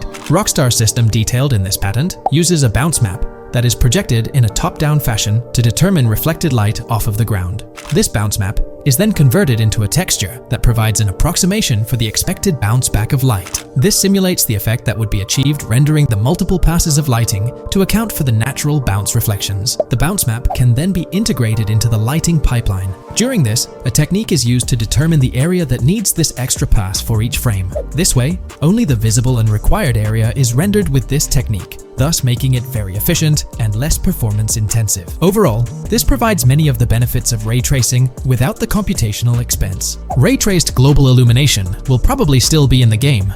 For example, Lucia prison clip in Trailer 1. This special system is just a way to render large-scale global illumination efficiently. Now, let's touch on the final problem that Rockstar has addressed through this patent with conventional systems. Finally, as another example, to develop a rich and engaging game world, it is advantageous to populate the world with variations of similar objects. In other words, you do not want every simulated person, cow, gun, car, cart, ship, or animal generated in the game to look the same. Because the 3D model for many of these objects would be identical, variation was traditionally accomplished by creating different texture files to paint a different look on the object. For example, two variants of a cow model could be created, one with a texture to create a brown cow, and the other with a texture to create a black cow. GTA 6 gears up for the last leg of development, with Rockstar calling back its staff to the office full-time. This intel's straight from Bloomberg journalist Jason Schreier, fresh in his latest Bloomberg piece. Today, we're diving deep into what Schreier shared. Known as a trusted voice in the gaming sphere, let's unpack his insights. Let's not waste time any longer and dive right into Jason Schreier's article. Grand Theft automaker Rockstar Games asks workers to return to office 5 days a week. Rockstar Games, a division of Take-Two Interactive Software, will ask employees to return to the office 5 days a week beginning in April, as the video game maker enters the final stages of development on its next game, the hotly anticipated Grand Theft Auto 6. In an email to staff on Wednesday, reviewed by Bloomberg, Rockstar head of publishing Jen Kolber said the decision was made for productivity and security reasons. The company has faced several security breaches, including a massive dump of early footage from the new Grand Theft Auto and an early trailer that leaked in December. Kolber wrote that the company also found tangible benefits from in-person work. Making these changes now puts us in the best position to deliver the next Grand Theft Auto at the level of quality and polish we know it requires, along with a publishing roadmap that matches the scale and ambition of the game, she wrote. Return-to-office mandates have been a hot topic across various industries since the pandemic forced myriad employees to work from home. More recently, many employers have asked staff to return to the office for 2 or 3 days a week. A study last month found that remote work did not have an impact on productivity. The issue has been particularly controversial among video game workers, thanks to the volatility of the industry and its lack of a centralized workforce. Many of 2023's biggest video game hits, such as Marvel's Spider-Man 2 from Insomniac Games, were developed remotely. Rockstar's in the final stretch of developing Grand Theft Auto 6, hinting at a possible early 2025 launch. With this, we might anticipate the release of a second trailer, along with screenshots and more teasers in the coming months. While fans rejoice, this could mean extra pressure for Rockstar Games staff. Stay tuned here for updates as Rockstar unveils more details about GTA 6. Are you geared up for the official start of GTA 6 marketing? Drop your thoughts below. I'll be discussing the recent developments in the GTA 6 mapping project. We'll delve into the latest additions, including new locations featured in Trailer 1, adjustments to existing locations, refinements in certain areas, and exciting discoveries from the latest trailer, such as the yacht interior, surfboards, Princess Robot bubblegum, and more. Let's start by examining the mapping project itself. It's been some time since our last update on this front, and there have been notable changes to the map since then. This iteration represents the most recent version of the GTA 6 mapping project, spearheaded by Dupee's Zero R. Below, you'll find a roster of individuals who have contributed to this endeavor. and it's worth noting that this list has been recently updated. This project stands as the largest and most comprehensive effort within the fan community, with the goal of predicting the map of GTA 6 as accurately as possible prior to its official unveiling. DupZ0R mentioned that there's still an extensive list of elements to incorporate and modify, but for now, this update suffices. Anticipate further alterations to the map in subsequent updates. This iteration represents the latest version of the GTA 6 mapping project. Notable adjustments have been made to the legend and the manner in which various elements are annotated on the map. All markers now include viewing cones to indicate their general viewing direction. However, it's important to note that the angle of these cones is merely symbolic. Additionally, speculative location markers have been updated with red outlines to differentiate them from non-location markers. Furthermore, coordinate markers now display their corresponding clip names for easier identification. Changes have also been made to the naming conventions in the key section. For instance, you'll notice that the markers now include the names of the clips they are derived from. Let's delve into the alterations specific to Vice City. The angles of Rock Ridge and Stockyard have been tweaked to align with calculations/evidence and to better match the coordinates. By observing the outlines, you can see that both the Rock Ridge and Stockyard areas have been subtly adjusted, ensuring a more cohesive layout. There's a noticeable improvement in alignment. A notable update to the map is this section here. Previously, absent features have been incorporated from the edges of one of Rock Ridge's mini-maps, and adjustments have been made to the water's edge in that vicinity, now depicted in dark green to indicate the genuine boundaries of this section of the Vice River. Additionally, several buildings in the Rock Ridge area have been identified, including the Rock Ridge Community Research Center, Miami Police Department, Venture Apartments, Orange and Pink, 7071 Warren Thacker Manor, inspired by Martin Fine Villa, Palace Cafe and Diary, all sourced from leaks. Furthermore, there are two speculative markers outlined in red, representing locations from the trailer. One in Rock Ridge is speculated to be the Hammer Hamlet Ladies location, while the other marks the high roller scene from the trailer. You can find the timestamps for both scenes on the map. Updates have been made to the route of the I-404, incorporating new evidence. This includes adjustments in Vice Beach and the positioning of the road near Rock Ridge. Notably, there have been alterations to the highway section near the airport. Additionally, speculative terrain and building positions in Washington Beach have been revised to align more closely with the evidence. Changes have been made to the shapes and locations of the Ritz-Carlton Bal Harbour, Akoya condos, and Jade Ocean condos. Furthermore, alongside the speculative road and landmass in the Bayfront Heights area, the Y Vice City and Gate/Continental hotels have been included in the Vice Beach vicinity. Additionally, several minor adjustments and fixes have been implemented. Regarding the Vice Beach area, there have been additions of new buildings supported by recent evidence. These include 200 Ocean Drive, 260 Ocean Drive, 1043 Washington Avenue, Beach Park Hotel, and Council Towers North. Moreover, over at Brickell Key Island, two new buildings, Brickell Key 1 and Brickell Key 2, have been introduced. Additionally, corrections have been made to the names of the Tequesta Point locations, accurately reflecting their respective positions. Now, let's shift our focus away from Vice City. Firstly, an error regarding St. Joseph has been rectified. Previously labeled in purple, it should have been marked in red to signify that this name hasn't been confirmed in the leaks, but is either speculative or based on real-life data. Moving westward towards Port Gellhorn, there have been notable additions to the leaked industrial area opposite the state prison, along with improvements to the prison itself. Several speculative structures, highlighted in red, including a water tower and industrial buildings, have been incorporated, along with a cell tower across from the prison. Heading south to the Keys, significant improvements have been made. Adjustments to the landmass near the camera location, where the shot with the Dodal seaplane occurs, have been made based on speculative evidence.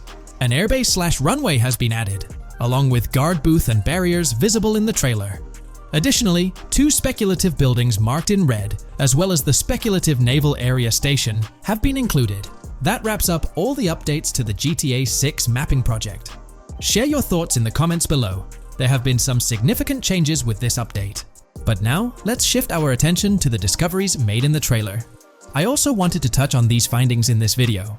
This marks the initial Reddit post. In the GTA 6 trailer, you can see through the yacht windows and see the interior even though it's very far away. However, in GTA 5, you can't at all see the interior even from close up. We will probably get inside the yacht and maybe even houses, or at least see inside it. In the shot of the Venetian island, it's evident that there will be a high density of yachts. It seems that the boats will be easily accessible, and based on the leaked shot featuring Jason on a boat from 2022, it's probable that players will have the freedom to enter, drive, and explore yachts like the catamaran seen in the opening scene of the trailer. Now, on to the next discovery, surfboards. Know a lot of people been talking about surfing, and while there's still nothing indicating it being an interactive minigame, surfboards are in-game and seen in the trailer. Surfboards were in 5, but only on the tops of certain cars, and a few static ones at the beach. What do you all think? Will surfboards act as decorations like they were in 5? Or will it be a fully fledged minigame? Personally, I'm not fully convinced yet, but if NPCs do have actual schedules/lives, I can't see things like surfboards just being static, especially at the beach. My guess is we'll see NPCs bring their own items to and from the beach, including surfboards, but the interactiveness is still in question. From the leaks, there hasn't been any information indicating that surfing will be an interactive activity in the game. Nonetheless, there have been numerous articles discussing this possibility, like the one mentioned here. Major GTA 6 leak allegedly hints at surfing to debut in series.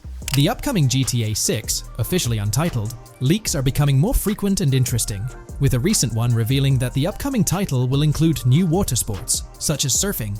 According to a report by the Dexerto gaming website, a leaker named Alix Venturas revealed on Twitter that Rockstar Games plans to improve the water physics in Grand Theft Auto 6 and will introduce several water-based activities. While the gaming studio has not officially commented on the leak, players are convinced, given that Grand Theft Auto 6 will almost certainly feature Vice City, a fictional version of Miami, Florida, known for its beaches and water activities. However, it's important to note that these rumors haven't been confirmed by either the official leaks or the trailer. It remains to be seen whether these surfboards will merely serve as decorations. Now, on to the next and final discovery I'd like to highlight in this video, which might just be your favorite. Princess Robot Bubblegum is confirmed to be in GTA 6. Just like the Righteous Slaughter game series, Princess Robot Bubblegum is seen on a shirt, and will most likely return with more episodes. The series originally appeared in The Ballad of Gay Tony, and again with more episodes in GTA 5. There's been quite a buzz about Jason, one of the main leads in the highly anticipated Grand Theft Auto 6. People are spinning theories left, right, and center, suggesting he might be an undercover cop, an agent, an ex-cop, or even someone with a military background. It's been the talk of the town ever since the first official trailer dropped. Now, I've got to warn you, what we're about to discuss might just spoil a bit of the GTA 6 storyline for you. But hey, if you've been keeping tabs on the GTA 6 grapevine, chances are you've already heard murmurs about these theories. Now, I gotta stress, folks, that as exciting as these speculations are, they're just that, speculations. Nothing set in stone. But here's the deal. There are some interesting things in Jason's outfit from certain glimpses in the trailers and Rockstar's promotional stuff that sort of fuel these speculations. They're like breadcrumbs teasing us about Jason's potential undercover identity. So today, I'm here to unravel these clues and take you through the evidence we've got so far. We'll start with the very first trailer of Grand Theft Auto 6. You know, the one that set the internet on fire? We'll dissect it bit by bit and get into the nitty-gritty of this theory that's got the GTA 6 community all hyped up. And it's not just about the trailers, folks. Oh no, there's a whole treasure trove of articles out there discussing findings made by fans, diving into details, and connecting dots. We're gonna sift through all that too. And hey, while we're at it, let's not forget about the actors. There's been some chatter about who might be stepping into the shoes of Jason in this game. So we'll toss that into the mix as well. There's plenty to unravel, and we're here to explore every nook and cranny of this speculation, piece by piece. So grab your favorite snack, get comfy, because we're about to embark on a journey through the GTA 6 speculations, theories, and rumors about Jason. Let's start off by jumping into this interesting Reddit post. I've seen some speculation that Jason is an undercover cop makes sense since we see first-person gameplay of a police raid. I'm guessing he falls in love with Lucia, and his storm between his duty and his love could be not true, but it seems like it would be a good twist in something Rockstar would do. Okay, let's take a deeper dive into this scene where we encounter these 4 police officers. They're pretty unmistakably cops with that distinct police badge on their body armor. It's crucial to note the small details here, especially regarding their attire, as it might hold some key information. Now, among this squad of officers, there's one guy who stands out from the rest. He's chilling on the far right, sporting a casual white tank top, while the others are all suited up in body armor, their caps turned backward. This difference suggests a hierarchy within the group. making us wonder if this dude's perhaps a higher up or holds a different position within the force. The intriguing part, though, is the context of this scene. It feels like a pivotal moment, almost as if these officers are significant characters in the narrative. But let's pump the brakes a bit. It's all speculation at this point. We can't be certain of their importance or their roles in the storyline just yet. Now, let's loop this back to Jason, the main focus of our attention. There's a striking connection here. The cop on the far right and the one in the middle, both sporting these distinct olive green cargo pants. These pants seem to be a part of their uniform, something that catches the eye. But here's the twist. The same style of cargo pants is seen on Jason in the official Grand Theft Auto 6 artwork released by Rockstar. Coincidence? Maybe, but it feels like too much of a match to ignore. What's up with these pants? Is it a fashion trend among the police force in the GTA 6 universe? Or could it be hinting at a deeper connection between these officers and our protagonist Jason? The plot thickens, and we're left to ponder the significance of these subtle visual cues. Is there a backstory linking these officers to Jason? Or is it merely a design choice by the creators to establish a visual pattern? We're left with questions, my friends. Questions that make us itch to uncover more about this intriguing storyline. So, buckle up as we continue this investigation, piecing together clues and theories, aiming to decipher the enigmatic links between these officers and our mysterious main character, Jason. There's a whole world of possibilities waiting to be explored within the realm of Grand Theft Auto 6. Let's dive into this article by Exputer that further supports this rumor. GTA 6 fans have been busy digging into the lore of both protagonists since the trailer dropped. It appears that users may already have found notable details about Jason. A slew of forums and posts have popped up with speculations with evidence that complies with prior findings. A post by the Redditor, Jack_Torrance80, on the GTA 6 subreddit solidifies the past rumors that clarified that Jason would start the game as a cop. The pants worn by the protagonist in the GTA 6 poster are a part of the official uniform of Miami-Dade Police. The green cargo pants are the same color used by the Miami-Dade Police SWAT team. Additionally, the inclusion of body cam footage in the trailer may also imply his past background as a cop. It is speculated that he was dismissed from the service during the events of the game, having to continue his life as a petty thief. In the side-by-side comparison, you'll notice something intriguing. Those pants on the right in the image are an exact match to the ones worn by those police officers in the trailer clip. The detailing with those black bands and the gun holsters, it's all there. But here's where it gets interesting. Jason, in the official artwork, doesn't seem to have any of those gun holsters. It's as if he decided to part ways with that gear when he left the police force, holding onto only those distinctive pants. Now, about that white tank top he's sporting in the artwork, it bears a striking resemblance to the one worn by the cop, positioned on the far right in that clip. It's these little connections that make you wonder if there's more to it than meets the eye. Could it be a deliberate choice by the creators to hint at Jason's past, subtly linking him to the law enforcement world? Or is it just a coincidence? In the comments of the Reddit post, a user says, he is probably a dismissed cop or soldier, got too desperate and started to do petty crimes. Lucia brings him the local connections and scores, and he uses his former police training skills in weaponry and vehicles. A dismissed corrupt cop or soldier, a freshly out of jail ex-prisoner. Victor Vance and Tommy Vercetti. And there could be more parallels between these two pairs of characters if you think about it. Vic was being betrayed again and again in his storyline. When he finally decided to quit, his brother pushed him to enter another deal with Tommy, which eventually killed him. Tommy, on the other hand, is a more cunning and ambitious person. He promised Rosenberg to leave him a piece of his Vice City empire, but later abandoned him and left him exiled in Las Venturas. These observations really bring up some compelling comparisons, especially when looking at Tommy Vercetti and Victor Vance from previous GTA installments. There's a chance we might see echoes of similar themes or storylines reflected in GTA 6, which lines up nicely with what Rockstar teased in the trailer. Let's zero in on Jason's haircut. It's clean cut and short, a style often associated with law enforcement or military personnel. That detail might not be just a coincidence. It could be a deliberate choice by the creators to hint at Jason's past as an ex-cop or someone with a military background. It adds an extra layer of depth to his character, don't you think? I'm genuinely interested in hearing your take on this theory. There is a lot of evidence supporting this theory, and it might be a major deal as we might be working with the police possibly in GTA 6. That would be a completely new gameplay element in the GTA series, so we have a lot to look forward to. Tell me, what are your thoughts and opinions about Jason's potential background, whether he's linked to law enforcement or not, as it could shed more light on this intriguing speculation. The GTA 6 community has just found some major clues left by Rockstar Games, and it was under our nose the whole time. GTA 6's Trailer 1 revealed a ton of new things about the game off the bat, but recently, there's been even more developments that show off the GTA 6 main character story, Lucia. We learn a bunch of new things about her background, so if you're not interested in potential spoilers, this may not be the video for you. This information is directly from Rockstar Games, so this is the real deal. So getting into the details of Lucia's jail cell, let's focus on those newspaper clippings. I'll do my best to zoom in and enhance the image, but there are two distinct white clippings with black text. One of them appears to have a portrait, and I can only speculate that it might resemble a modern-day wanted poster. This could be showcasing the story of Lucia's alleged crime, accompanied by an image like a visual representation of what she's accused of. It's almost akin to a wanted picture that you'd find in a newspaper. This phenomenon isn't unheard of in real life.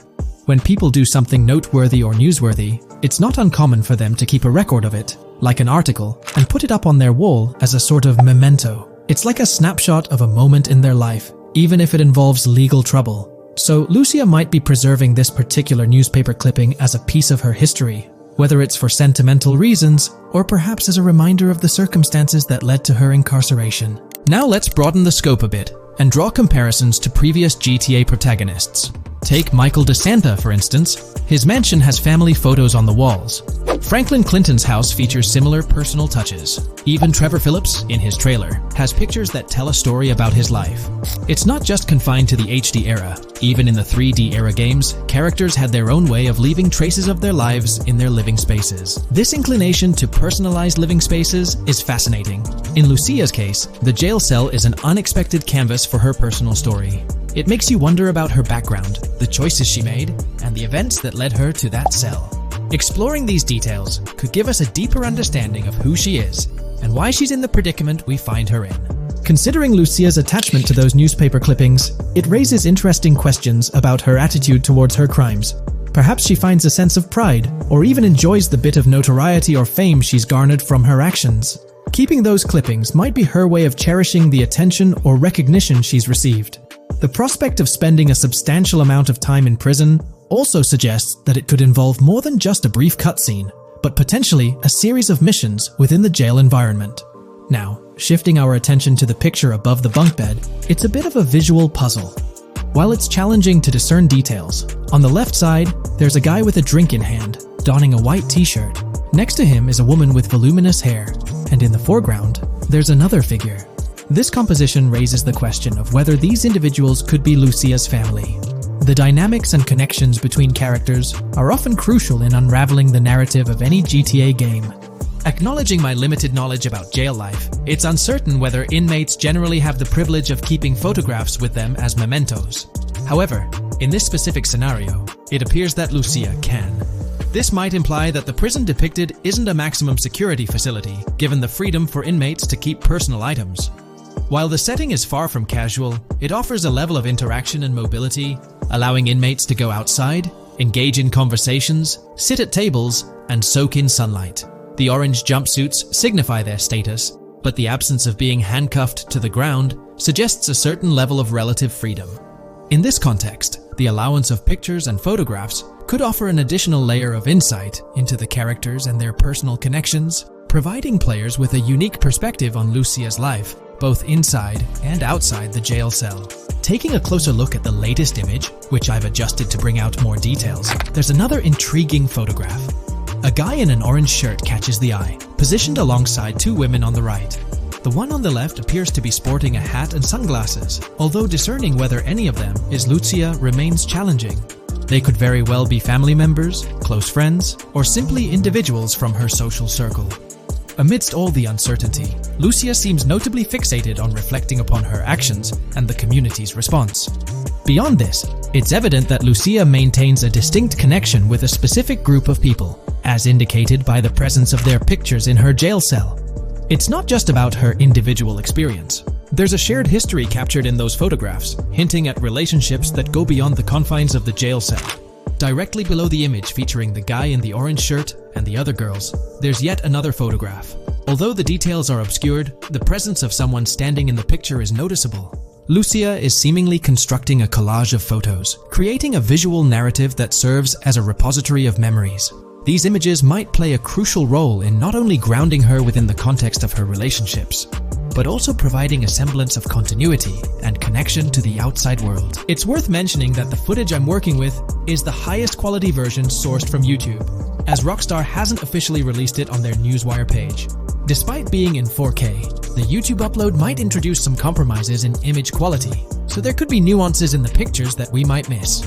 Once Rockstar throws the official trailer our way, we're likely to get a treasure trove of additional details. But for now, let's roll up our sleeves and dissect the snapshots from Lucia's jail cell. Apart from Jason, there's another player in Lucia's story. Stephanie, the Leonid Department of Corrections representative. Picture a different scene though. Lucia's cell is a far cry from Stephanie's office. In this particular shot, Stephanie's unmistakably holding down the fort in a black dress, center stage on the right.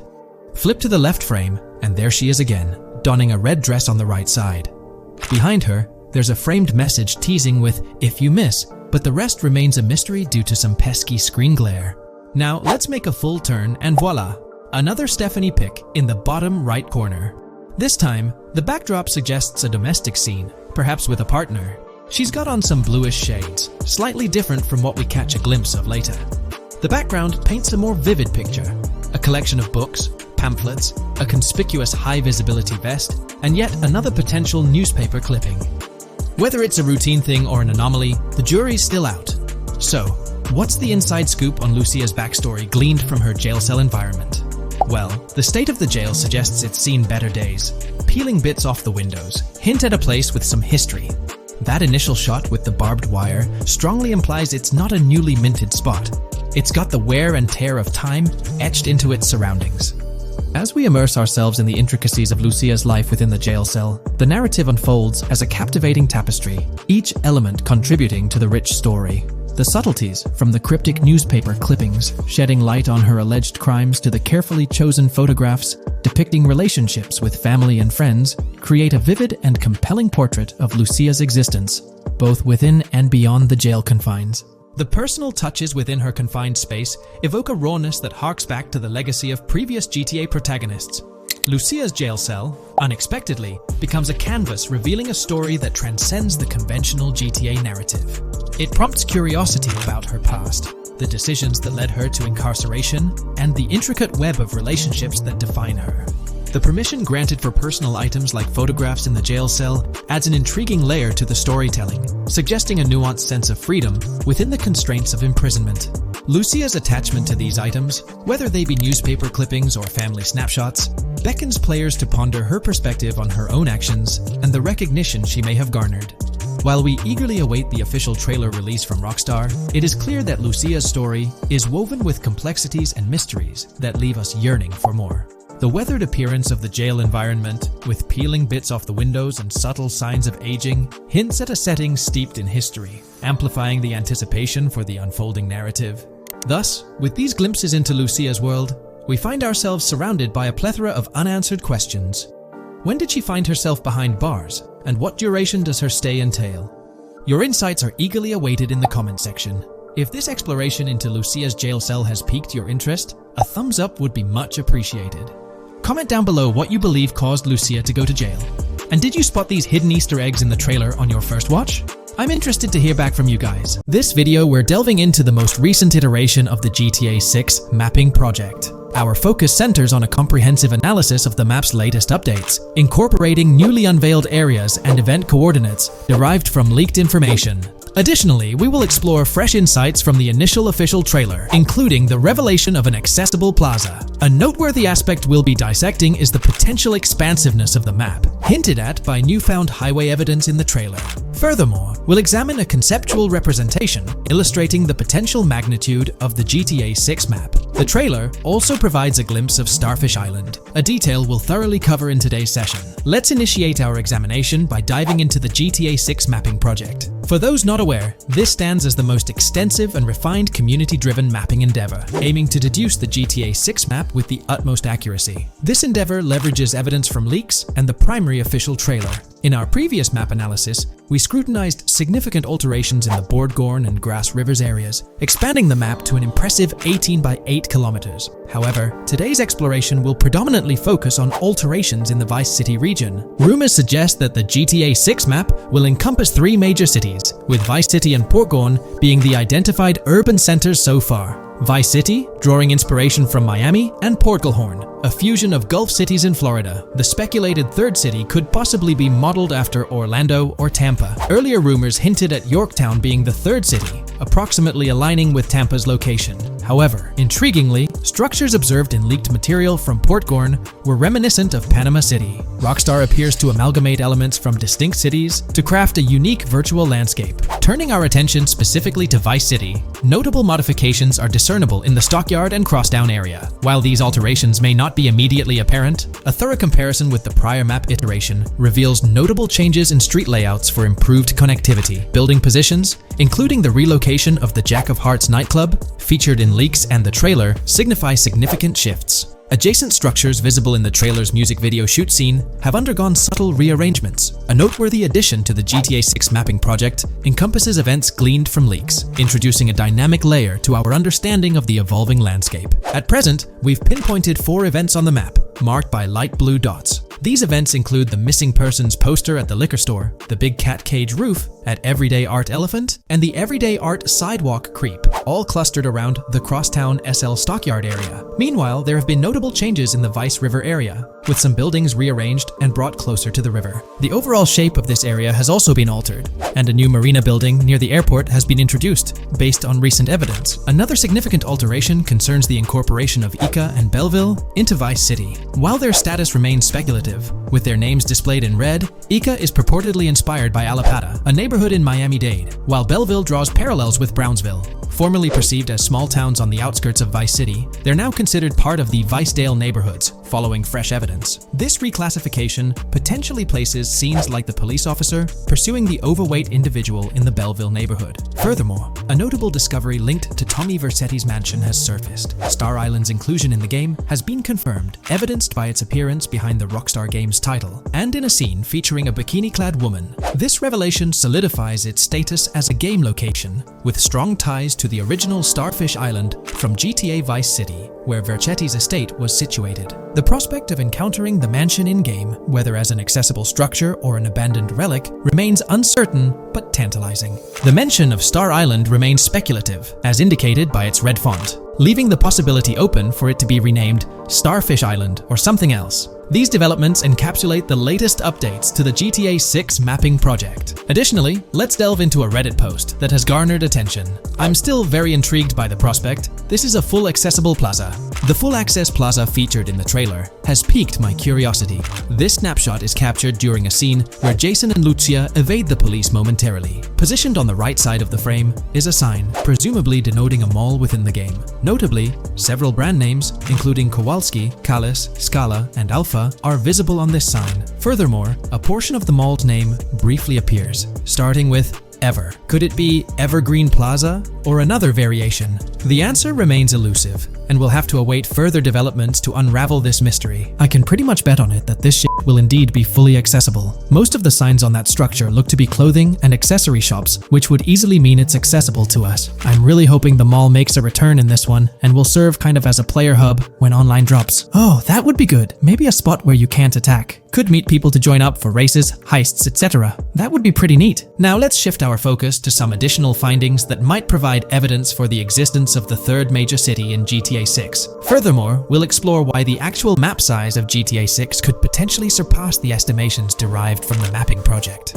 Possible map length. Since we don't know what's in the northern part of the map, and we're not sure if it ends where the current mapping project suggests, I thought the map could look something like this. I get that a map like this might be 4 times bigger than GTA 5, so it could be a lot, but we can't be sure about Rockstar's plans. I also think so, because on the east coast of the current map, we have Vice City's predicted beach areas going almost to the very top. Kind of feels like the map shouldn't just end there, And if Port Gellhorn is based on Fort Myers, then maybe Tampa and Orlando could be there too. But with the current borders, there's not enough space even for a small town. Also, shaped like this, the map would resemble actual Florida more. What do you think? Now, here's something to ponder. If the map indeed resembles this depiction, it would be quite astonishing. It's intriguing how the leaks have remained silent about the northern portion of the map. I'm curious to hear your thoughts in the comments. How far north do you speculate the map extends? Do you reckon it's just slightly beyond what's revealed in the mapping project? Or could there be a substantial unseen territory? Shifting gears, let's delve into a significant discovery.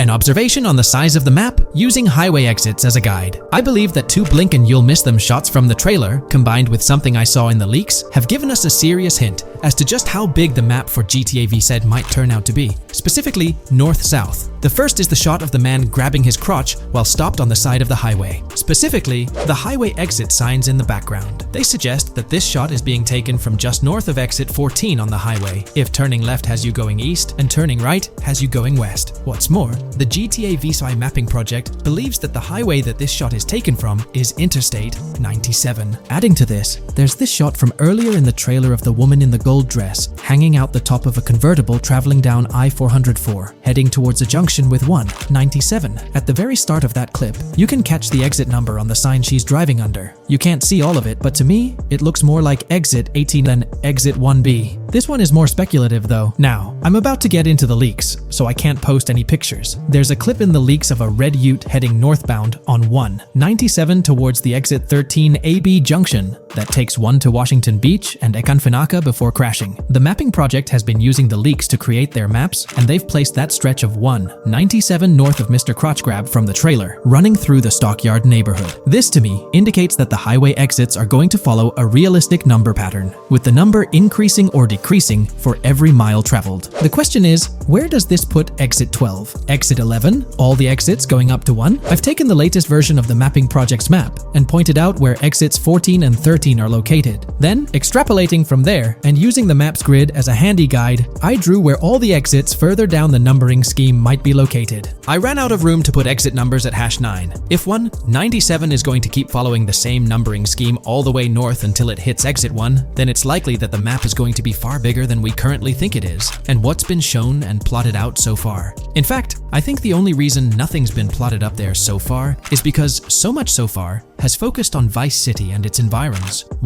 404-2 could wind up running just as far north, allowing for a few extra miles and exit numbers to accommodate it crossing the Everglades grass rivers before turning north, as I-75 in real life does. Bottom line, the map for this game is going to be enormous. There's been some chatter among you all about another potential scenario, the possibility of I-97 serving as a loop highway encircling the map's perimeter, similar to GTA 5. While this is a valid consideration, I've largely dismissed it due to a straightforward reason. As previously mentioned, I-44 boasts exit numbers and highway markers that suggest its considerable length, likely extending westward until it reaches the Gulf of Mexico before veering north, mimicking the real-life trajectory of I-75. If the map's northern boundary remains close to its current cutoff point, and I-97 extends west and south extensively, then it's plausible that I-44 would mirror this pattern in the opposite direction. While the notion of 2 loop highways isn't entirely implausible, it could potentially introduce redundancy. Additionally, in GTA 5, the loop highway wasn't simply labeled under one name. The segment along the coast was dubbed the Great Ocean Highway, while the inland stretch traversing the desert was referred to as the Sonora Freeway. Moreover, within Los Santos, various freeways possess distinct names and numbers, even when merging seamlessly, such as the Del Perro, La Puerta, and La Mesa freeways. My hypothesis currently is that there is a loop highway, but that one, 97 and I-404, are 2 halves of it. They both start in Vice City and intersect in Crosstown. 197 runs up the Atlantic coast. 404 runs west through the Grass Rivers, and then turns north to run up the Gulf Coast, and they both meet at a point further north. Let's delve deeper into the scoop we've got about Jason and Lucia, straight from the game's artwork and that initial trailer drop. Seems like Rockstar's shining the spotlight a tad more on Lucia this time around. Not to downplay Jason's role, but Lucia's getting some special attention, you know? Alright, so the trailer kicks off with Lucia finding herself in what appears to be a detention center, or maybe some kind of confinement. She's sporting the classic inmate gear and hanging out with a few others. Now, it's a bit fuzzy whether it's an all girls club or a mixed bag. But here's the twist. It doesn't look like your hardcore, maximum security joint, more like a temporary pit stop. Then we see this scene with Stephanie, a counselor at the place. Stephanie's having a chat with Lucia, trying to untangle her situation. Stephanie asks why Lucia's landed there, and Lucia nonchalantly responds with something like, "Bad luck, I guess." It's got me thinking, maybe Lucia's in for something minor. You know, the wrong place, wrong time scenario, or maybe a string of small-time scrapes. By the way, I'm holding a monthly giveaway for a PlayStation 5. You just need to subscribe and you're entered. Now, back to the video.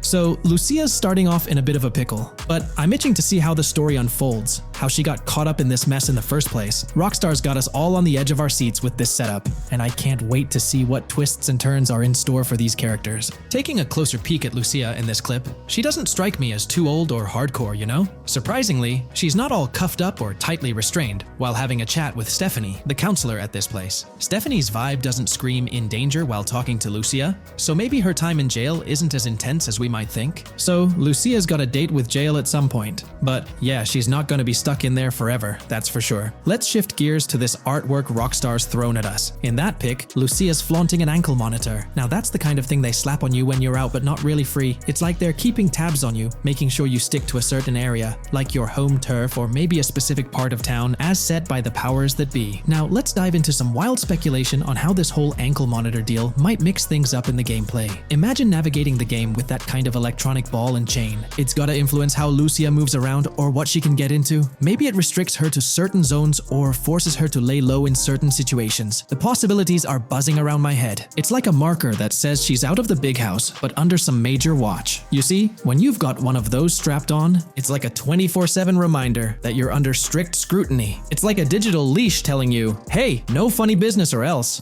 Now think about how this could shake up the game's map dynamics. Rockstar might play a throwback card to the old GTA vibes, where you're restricted to certain parts of the map at the start. As you progress through the story, you gradually unlock more turf to roam. Picture Lucia, stuck in a zone until she can shake off that monitor, whether she manages to ditch it by some gutsy escape, or someone legally gives her the green light. Fast forward a bit, and we spot Jason and Lucia in a pretty dicey scene. Jason's in the driver's seat, Lucia's riding shotgun, and they're peeling away from what looks like a scene post-crime.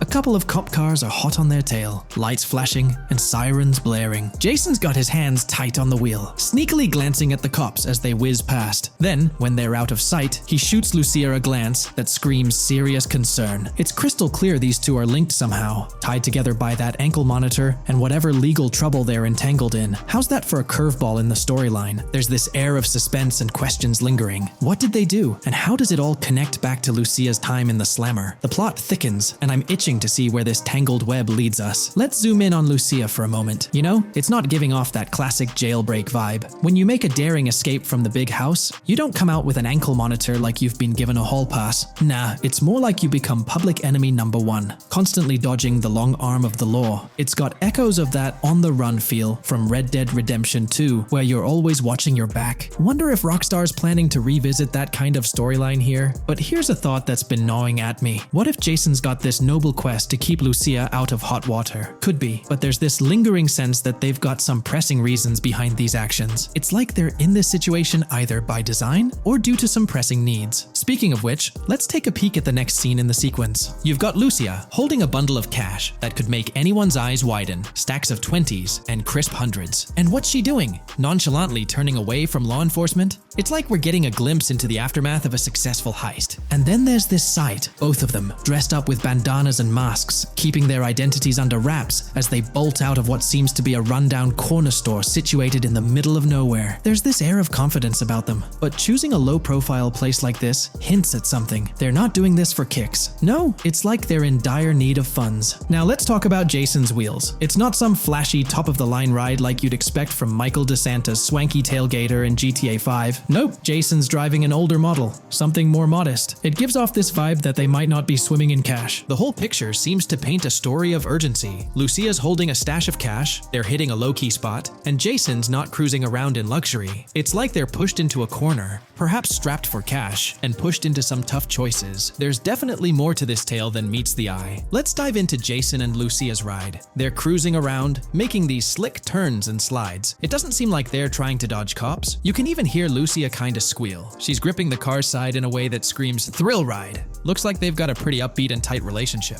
They're heading towards a motel. And guess what? Surprise, surprise, they're more than just partners in crime. Yup, Jason and Lucia are romantically involved. Now, Rockstar's not laying it all out for us, but you can pretty much read between the lines. Now, let's dissect this trust business. Feels like Rockstar's planting seeds for the storyline's ending. Trust can either be kept intact or shattered, right? It's like a pivotal point in a tale of two partners in crime. Maybe they'll face a dilemma where they have to choose between both making it out alive or going for a massive score, but someone doesn't make it to the finish line. Trust seems to be the crux of it all. And here's the kicker, the final scene. They kick open the door of this corner store, all confident, guns out, ready to hit the jackpot. The story concludes on that note. Now, let's switch lanes and talk about the trailer's song choice, Tom Petty's Love Is a Long Road. Interestingly, there's a tweet from Tom Petty's account expressing gratitude for having their song featured in GTA 6's first trailer. The song itself talks about the struggles of maintaining a relationship, how it's not a smooth ride, but worth the effort. So, GTA 6 might just be more than a crime tale. It's shaping up to be a love and trust story. I think Rockstar's aiming for their twist on a Bonnie and Clyde vibe with Jason and Lucia. That's pretty much all the scoop we got about them in the Grand Theft Auto 6 trailer. They didn't spill much, but we kinda got a glimpse into their journey, the hurdles they face, and this theme of trust that seems to run deep in their story. There's this one scene where it looks like they're gaining some traction in their journey. Jason's driving, Lucia's standing up in the passenger seat, and some paparazzi or somebody's snapping their pics. Seems like they've leveled up from their clothes to the car they're driving. So, at some point in the story, they might hit some highs. But knowing how these stories go, it could all come crashing down by the end. So, that's pretty much the lowdown on Jason and Lucia, our main characters in GTA 6. Can't wait to dig into their stories more. What do you folks reckon the GTA 6 plot's gonna be like? Which character are you stoked to play? Drop your thoughts in the comments below. And hey, if you like this video, a thumbs up would be cool. Hit that subscribe button if you're new here and want to stay updated on all things GTA 6. Don't forget to ring that notification bell too. The release of the GTA 6 trailer in 2023 has sent shockwaves of excitement across the gaming community. The anticipation and buzz surrounding this highly anticipated title have reached an all-time high. Fans worldwide are feverishly dissecting every frame, theorizing about the game's setting, characters, and innovative features. The hype is palpable as gamers eagerly await the next chapter in the beloved GTA series, poised to redefine open-world gaming once again. With Rockstar Games' history of delivering groundbreaking experiences, the fervor and enthusiasm for GTA 6 are undeniably at a fever pitch, leaving everyone counting down the days until its eventual launch.